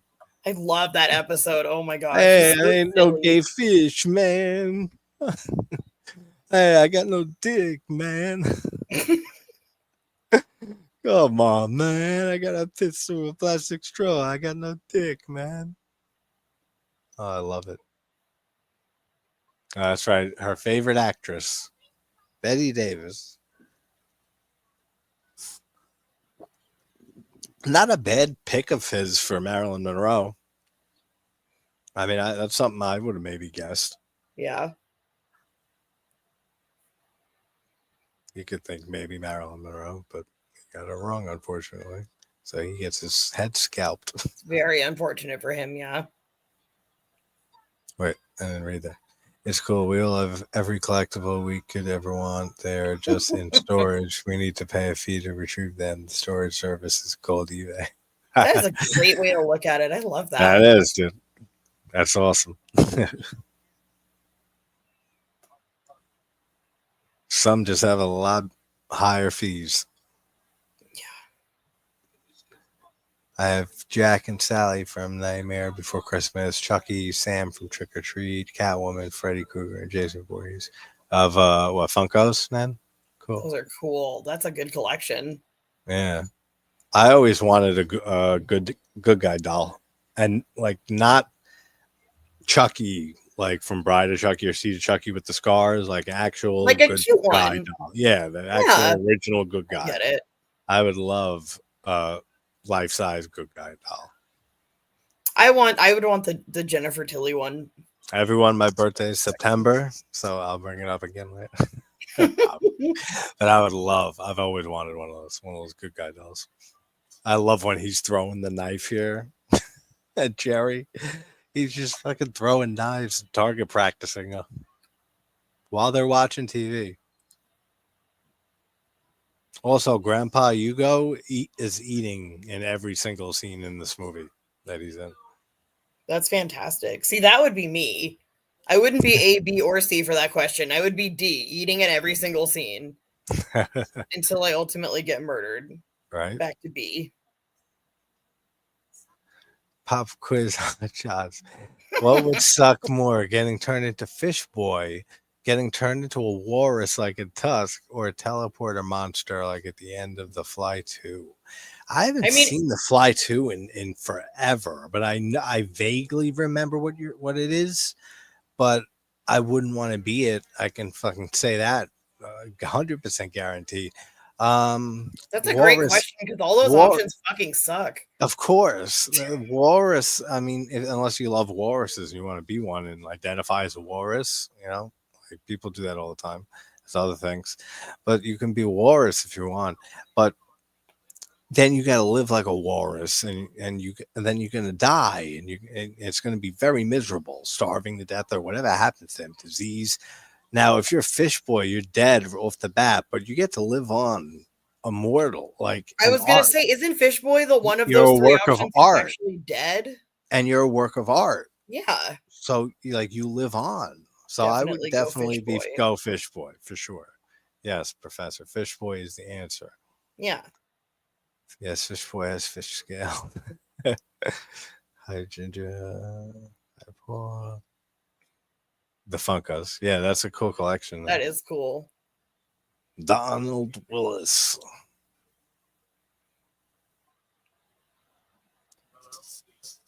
That transition is cool where it goes from the negative and it gets all blurry. I don't even know what that would be called. Yeah. What time you up to? Because I had a commercial. Oh, just kidding. 56:30. 56. All right, perfect. 56:30. Yeah, I know what you mean. That little transition shot. Oh, it's come quick. There's cops out there. This is the best scene in the movie by far. And for anyone who has seen my the very first fake trailer that I did, the aliens attack the last sacrament for old men, the song that I use is this song, Slim Whitman's I Remember You. And the reason that song was used is because of this movie.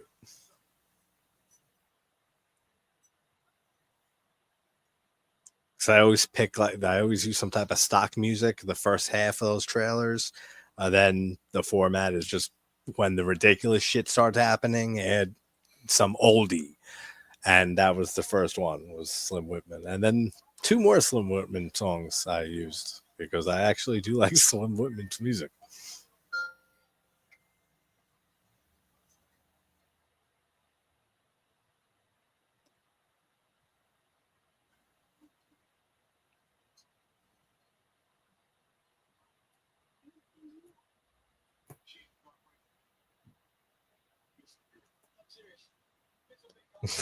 Him bitching about the Cocker Spaniel that scared him, bit him when he was a kid.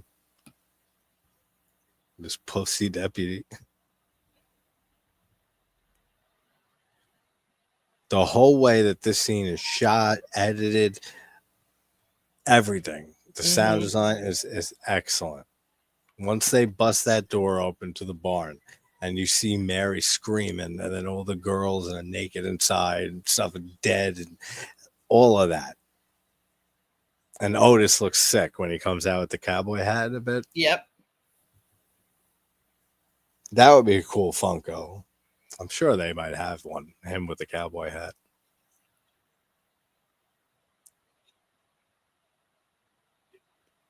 The walrus, there's no coming back from that. And at least there is a slim chance to reverse the fly thing. Yeah, okay. Good reasoning. I don't want to be a walrus because I don't like fish. Yeah, that's true. I'm not a big fish person either. I remember you. I won't kill you guys singing that. This really is so great. It's such a great scene.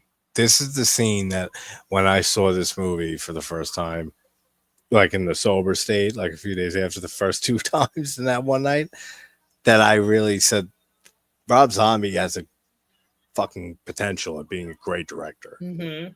This is the scene. Yep.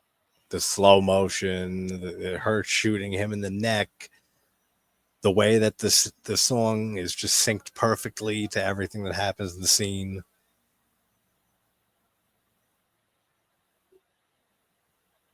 And I liked Slim Whitman's music before this because my great aunt used to listen to him. And they used like 3 or 4 of his songs in Mars Attacks, Tim Burton's movie, which I adore that film too. It's just something about this type of music with this type of scene. I feel the same way about how, is it Insidious where they use Tiptoe Through the Tulips? Yeah. I feel that same way. It just makes it extra creepy. I love it. I know. When they use old songs like that in horror movies, it makes it creepy, especially ghost movies. Yeah.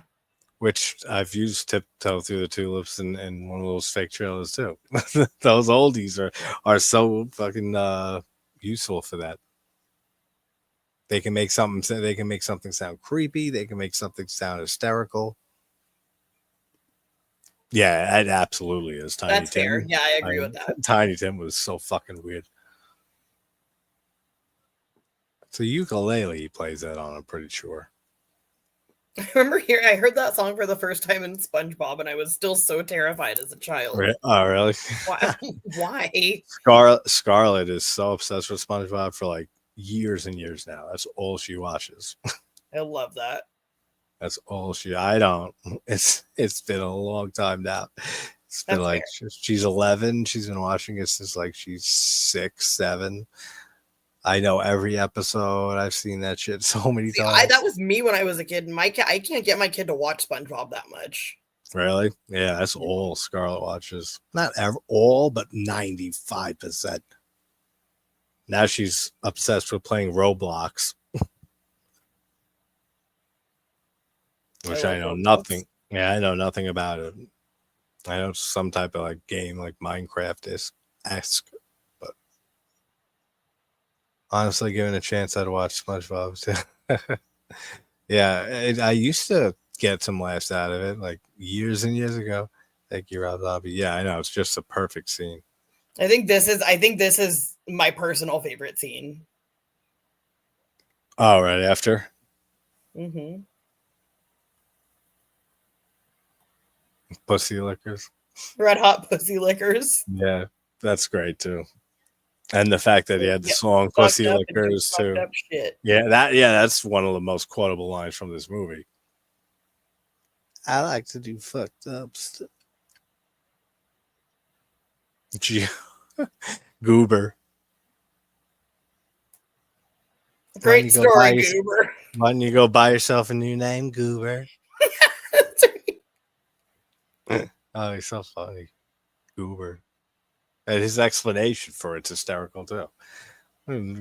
Asshole ripped the gene and made Goober. It's like those Italian horror movies where they would play happily, lively music during disembowelings. I mean, it's not played during those type of scenes, but like Cannibal Holocaust, which is one of my favorite themes, as a lot of you know, by the reason I've done 8 or so covers of that shit over the years. That is one of the most beautiful film scores ever. The main themes of Cannibal Holocaust, and it was a great one. Given the contrast to the context of everything that happens in the movie, you would not think that it's from the movie Cannibal Holocaust, or that's the score for that movie. I love how that looks with the father's skin face and the red muscle underneath. That's all you see. That's cool. And he wears the mask. And like I said, imagine that they're like dosed with LSD or some shit, and they're tripping balls through all this, and they're exhausted and they're terrified. And then she's like coming out of something and she's seeing like a vision, and then like she sees her dad. Imagine this shit really happening to you, like under all those circumstances. Like, I could not.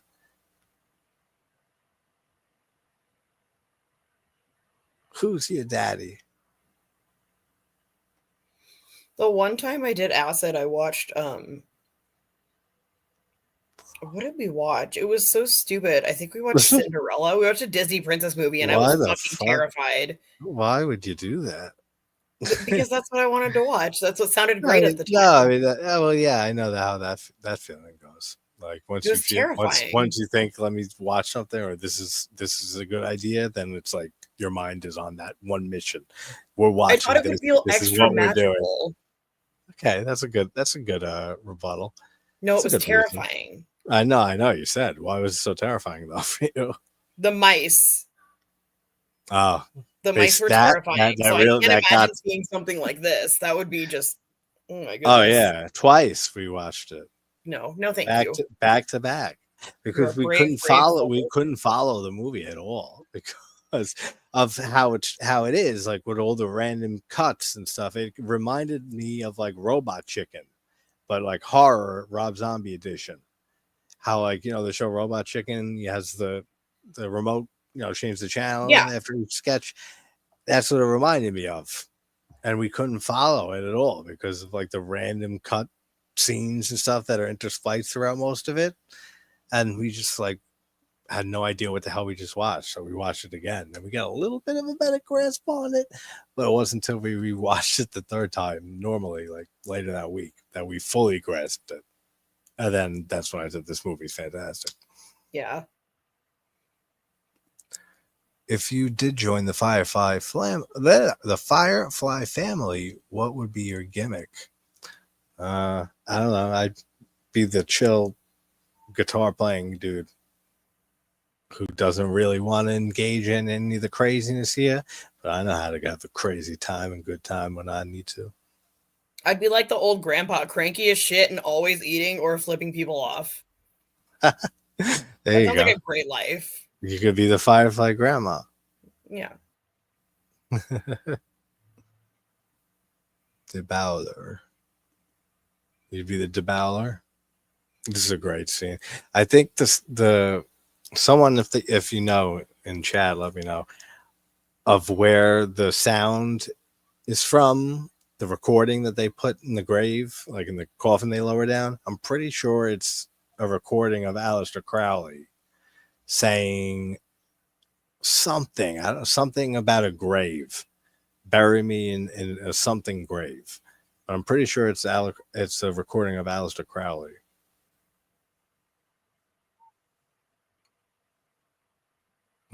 Wait. I want to say goodbye. Oh, they could have had something special.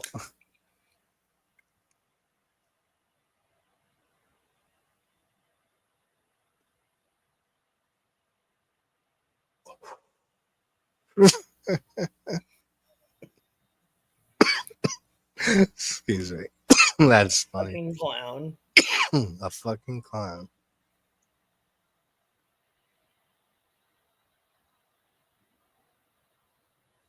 That's too funny. No, let me get her. Yeah, this is my favorite dialogue in the movie. Hunting humans ain't nothing but nothing. Oh, run like scary little rabbits. Run, rabbit, run.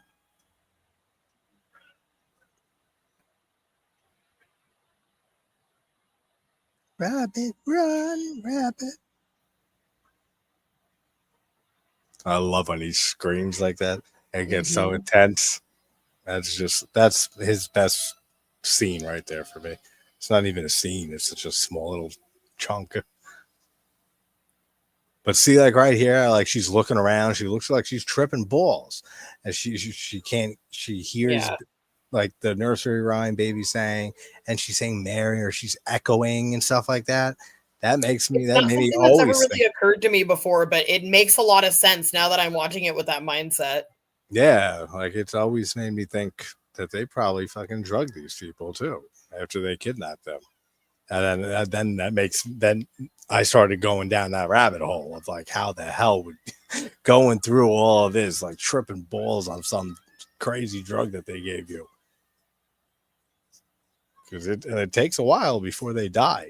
They just torture them for a decent amount of this movie, except for Bill. He checks out and gets to be an immortal piece of artwork, this fish boy. But everyone else, this shit too is so great. Her dialogue.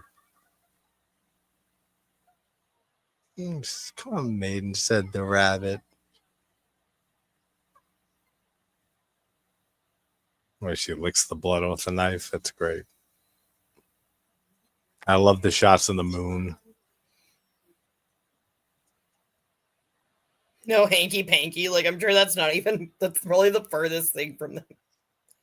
Okay, it's since said the recording, right? Yeah, it's a slowed down reading of his poem, The Poet.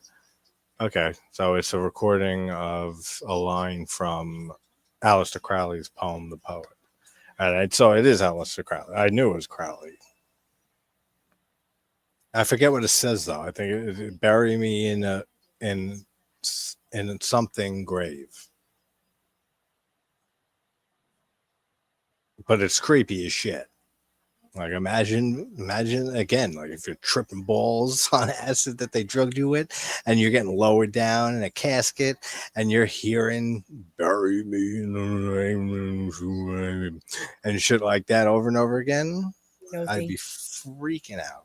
No, you're you. welcome. You're gonna think about it.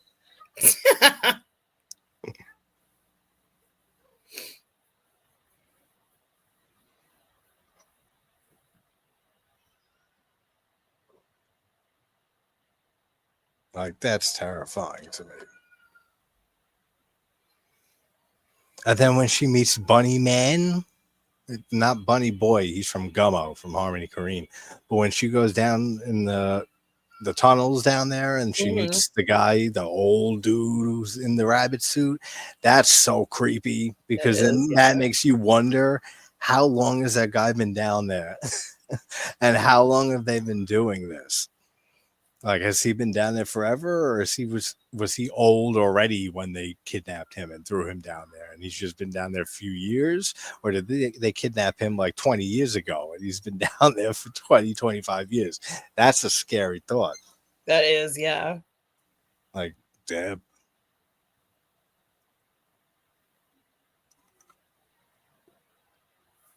Yeah, that Crowley recording is so creepy.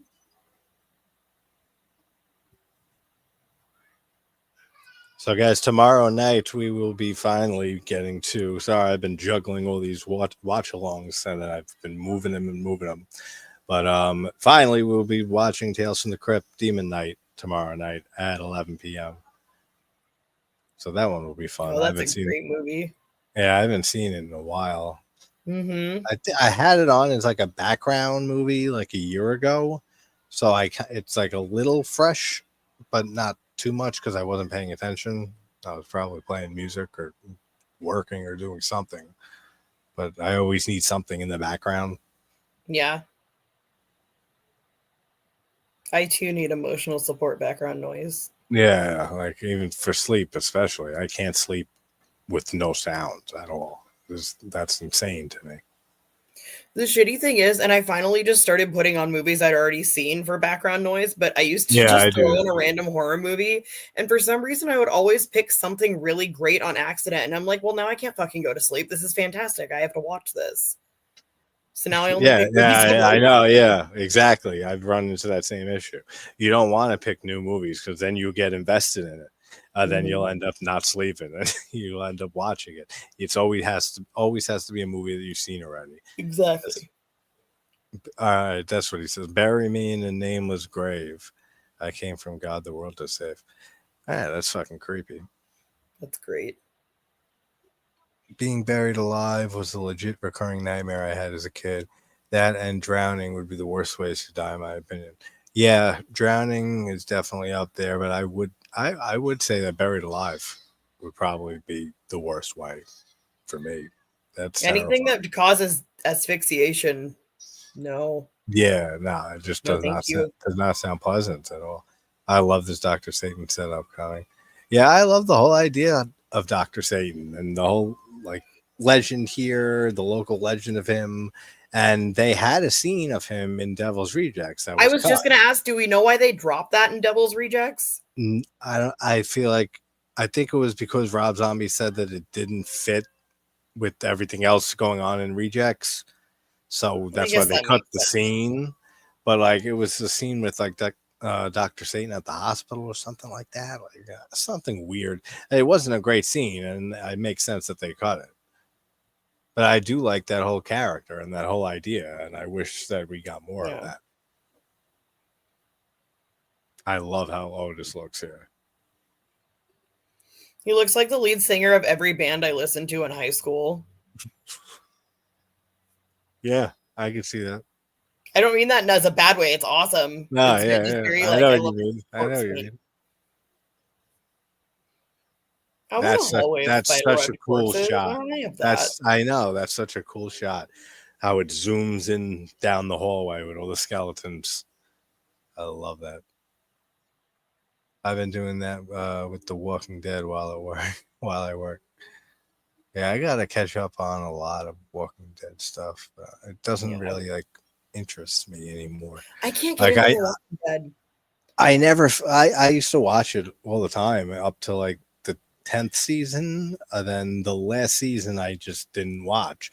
So I never finished the actual show. Fear the Walking Dead, the spinoff, I watched like the first season of, then maybe an episode or two of season two. Then I never watched any of the other spinoffs or anything to do with that franchise. I I've played the tried a few times and I just can't get into it. I don't know what it is. People tell me all the time, "Oh, you would love The Walking Dead." I'm like, "Yeah, you would think that. On paper it makes sense, but I just can't get into it." Yeah. No, I mean it makes sense. I know people who don't like it. I know people who aren't big on zombies, like in general. Like I think the show was excellent in its first season when Frank Darabont was running things, because I mean he's just excellent, like Darabont, with everything that he's ever done, and especially with oh, what the hell, the certain crew and cast members that he used a lot, like the guy who plays Dale and Andrea. That's her name, right? It's been a while since I watched I Walking think Dead. so. I don't. But Yeah. he used a lot of like the same cast members and actresses and actors that he used in movies prior to that. And I thought the first three seasons of The Walking Dead are excellent, even though Darabont left after the first season. But the first three are great. Then it kind of just like weeble wobbles in quality until about like, was it 7 is when Negan arrives, like at the end of season 6. Everything with Jeffrey Dean Morgan with Negan is excellent He's just for the most fantastic in part. general. Yeah, he's great. You ever see Possession from 2012? Mm-hmm. That's a great movie. That's a good one. Yeah. I've been wanting to talk about that movie for a while. I might do a review on that sometime soon. I really like that movie. For like a pretty, it's not like a real original possession flick. Doesn't always need to be though. Yeah, exactly. It does what it's supposed to do, and very well. Like, but it has that like spin on it that it's like a Dybbuk box and it's a Jewish demon and stuff. So like that's different and unique. And Jeffrey Dean Morgan is fantastic in it. The girls who play his daughters do a very good job. I think that's a great movie. It's so underrated. I love how Dr. Satan looks. I was just gonna say it's so badass looking. I know. What a great design. And he speaks German. And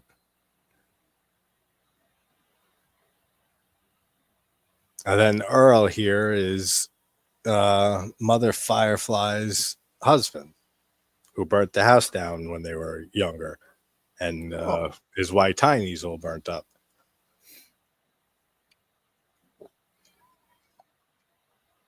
And they used a real axe there, and he couldn't see the guy through the goggles.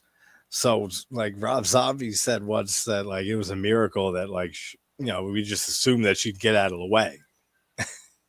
Like that's how close it was with filming that. That's a heavy assumption there, man. Yeah, they were just swinging a real fucking axe, and it wasn't a stunt man who played the guy. It was just some actor, like with a heavy axe that he can't see through the goggles that he has on. And it's like, all right, she'll get out of the way. Don't worry. Ooh, gotta catch up here. Would it be even worse if it was kink asphyxiation like with David Carradine? That's so funny. I made a joke about David Carradine's thing. I don't know, maybe one of my survival guides from long ago. He is that was tragic. Drowning, yes, it happened to us as a child. Thank our mom for saving us and she couldn't swim. Oh, well, that's good to hear. Yeah, drowning's scary, man. So what happens when something happens to your babies? You gain superpowers.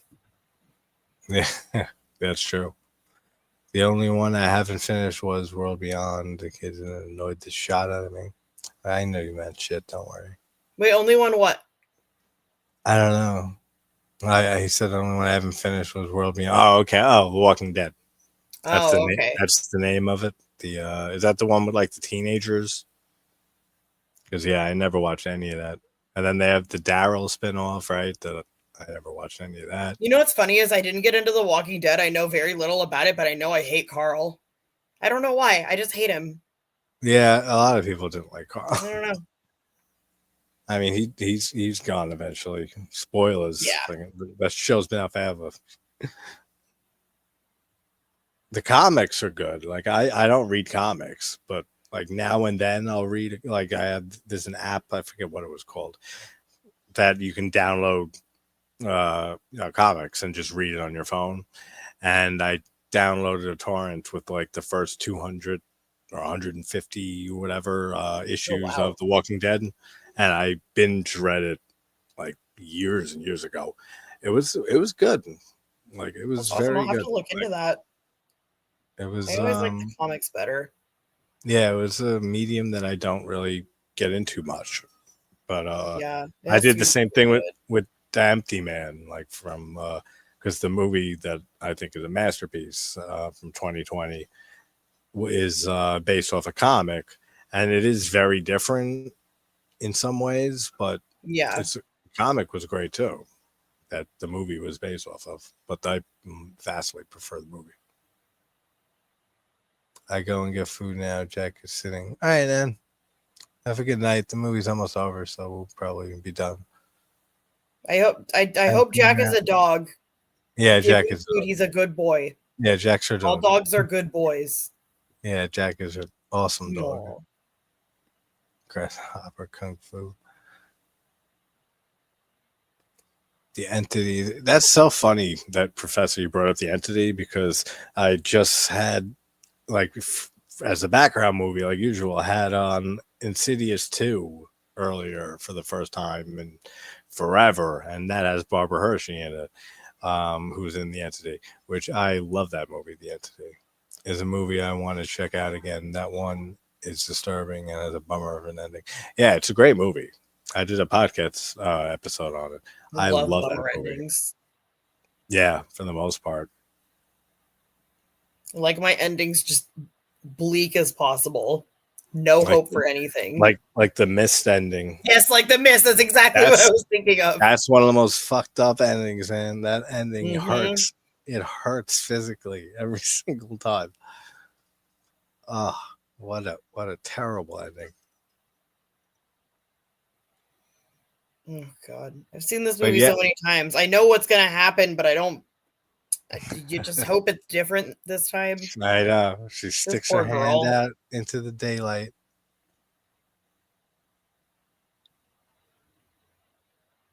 Yeah, definitely check out The Entity again, Professor. It's definitely worth it.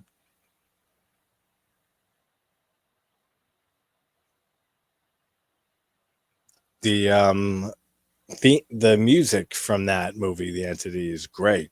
Like in all the rape scenes with Barbara Hershey's character, the intense, like, it's like industrial type, like, beat going on. They actually, Tarantino used that in Inglourious Bastards when Hans Lander sits down with whatever the woman's name is, the French girl. You hear the music from The Entity. Mm-hmm. So he used The Entity in score in that, which is awesome. The score is great to that movie. And because the effects are great too. Yeah. First of all, and Barbara Hershey's excellent in that movie, and just because it was based off a real fucking event, but it's been pretty much debunked that it was all a hoax or something like that. It was all in her head. I don't remember exactly, but it never happened, basically.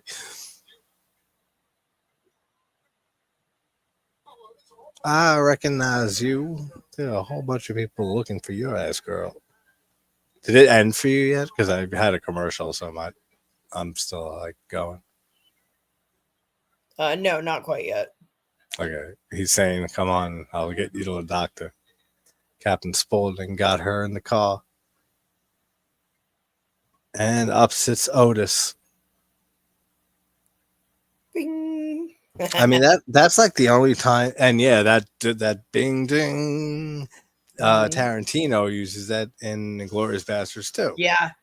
when they introduce Hugo Stiglitz and another character. It has the same ding ding. Imagine you think you get away. You have that glimmer of hope right fucking there. And then you just wake up and you're back down there and you're getting experimented on by Dr. Satan. If you want to, what is that? Hold on, let me go back. Do you know who Otis's brother is? What do you mean? In this movie or in Devil's Reject?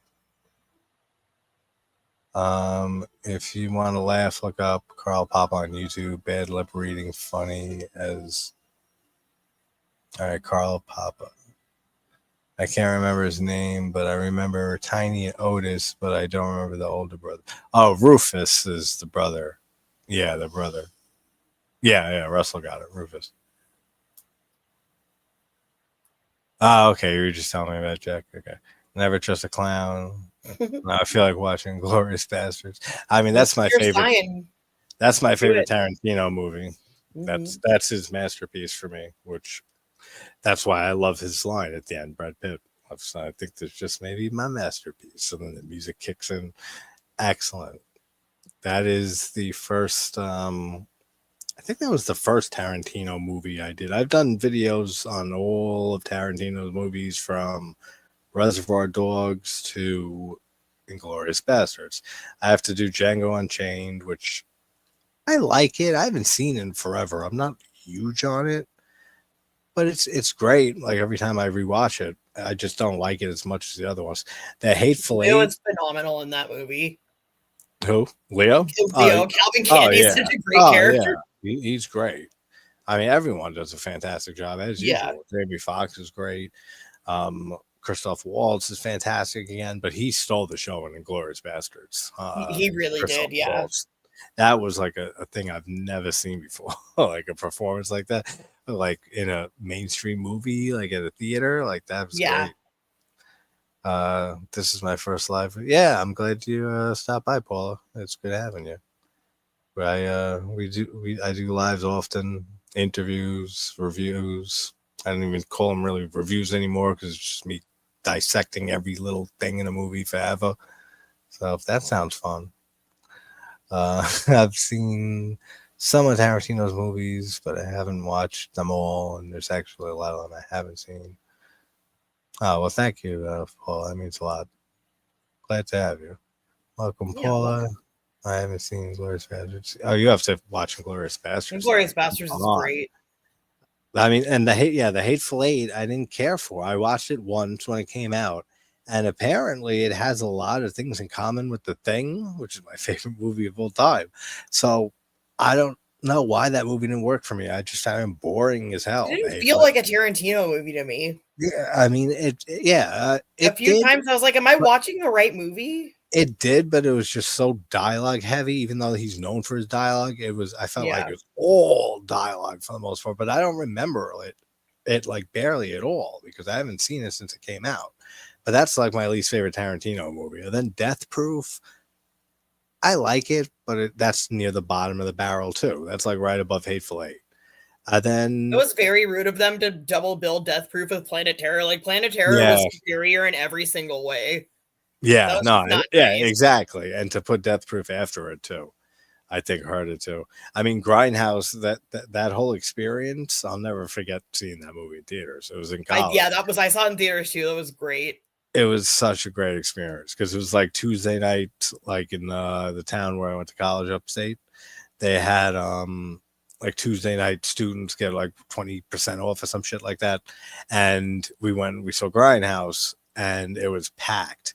And I'll never forget seeing that whole theater experience. Everyone was going nuts and cheering. Everyone was drunk or stoned, just fucked up in some way. Everyone loved the hell out of that. And then that's where we got the Thanksgiving trailer. And that was right? Yeah, Machete and the Werewolf Women of the SS, which never got a movie. And I'm waiting. Don't. Stupid trailers. And we finally got Thanksgiving 17 years later I last love year. Thanksgiving. I loved it too. It was But great. that was my favorite part of the whole grindhouse experience. That whole 3 hours, whatever it is, was the trailer for Thanksgiving. And a lot of the people in the audience too felt the same way. They were going nuts over that trailer and talking about it afterwards and saying, I can't wait to see that as a movie. And we didn't get it for 17 or so years until we finally did. And it lived up to the hype. I really did, yeah. It. But Hateful Eight, and then Once Upon a Time in Hollywood. It was Tarantino's last movie. I really liked that one. I like that one too. I thought it was great. And I thought that I love when he does like his alternate history stuff. Like when he has alternate history. That I was trying to think of the word for it. Yeah, when he just like takes something that's historical, like in the Glorious Bastards. That would have been so much better. And he just changes it, flips it on its head, and everything with the Manson family and stuff is handled so well in that, and I loved every second of that. It can be a little long, that movie. I can see that people's complain with that, but I was like, I never give a number score to movies, but that'd be like an 8 out of 10. But Reservoir Dogs is fantastic. Pulp Fiction is fantastic. Jackie Brown has always been like an underdog favorite of mine. I don't know why people don't love that movie as much as it should be loved, but I adore Jackie Brown. Kill Bill 1 and 2 are great, but I think 2 is a little weaker than the first one. And then Inglourious Basterds, is a masterpiece. But if anyone wants to hear my thoughts on Tarantino stuff, check out, there's a playlist with all his stuff, with deep dives on all of those. But all right, Jasmine, thank you again for joining for another fun movie. Thanks for having me. That was a super fun movie. Yeah, I love watching this movie every single time. Like I said, I watch this movie several times a year. Usually around Halloween time. It's a staple just for how it feels. So Halloween. Like he nails the feel in this. And because the setting and it looks like a haunted house and it's on Halloween, like it's perfect around that holiday. But let's just check the chat quick and then we can get out of here. Nicolas Cage. I still want a Nicolas Cage Fu Manchu. Go for it, bro. Hell yeah. Jackie Brown. Yeah, Jackie Brown is fantastic. Does Jasmine have a YouTube channel? No. Yeah, she does, but like she doesn't make content. Unfortunately, you should start doing some shit. I'm gonna review all of my Barbies for you guys. It's gonna be great. Yeah. Love it. See, there you go. You do that. How about this? If you record yourself doing a review of a movie, I'll edit it for you. Aw. You just have to send me it. So there's a nice challenge. I have a movie in mind. I'm gonna send you the IMDb link. It's a huge piece of shit. You're gonna love it. Jasmine, thank you again for your time. Always a pleasure. JT, great. Thanks for hanging out, everybody. This is super fun. Yeah, thank you guys as always for hanging out. If you guys are Goosebumps fans, I just put up a review of Welcome to Camp Nightmare, the episode 2-parter. I'm a Goosebumps fan. I was alive in the 90s. Yeah, I know. I grew up with Goosebumps. I had all the books and watched the show all the time before when I got home from school. So I have a lot of nostalgia there. I've done a few over the last few years, Goosebump reviews, but those are fun to do because they're short watches, but they still end up being 20-minute videos and shit. Because I'll go on some stupid shit that bothers me. But Welcome to Camp Nightmare, that review is up, so check that out. That was a lot of fun watching that one. Tarantino got inspiration for Pulp Fiction from the film Bonnie's Kids years ago. Yeah, he's always worn his influences right on his sleeve, but in the best way possible. Great stream as always with the case. The great stream. Happy weekend. Happy St. Patrick's Day. Oh, that's right. St. Patty's Day. Oh, it is. I know. I can't believe because I am fucking Irish and I can't believe that. But I'm not a big drinker, and that's like the big thing I used to look forward to on St. Patty's Day. Like when I would like do more and drink and like go out and get hammered, but I don't really do that anymore nowadays. So I'm too tired. Yeah, right. It's like I'll take a nap and diet green. Yeah, that's all I want to do. Smash the like button. Thank you guys. Oh, Thanks, you can just thanks. comment. And Leprechaun. Well, yeah, maybe That I would gotta be dive. I gotta dive into the whole Leprechaun series. I haven't done any Leprechaun reviews or anything, but there's a few series I have to finish.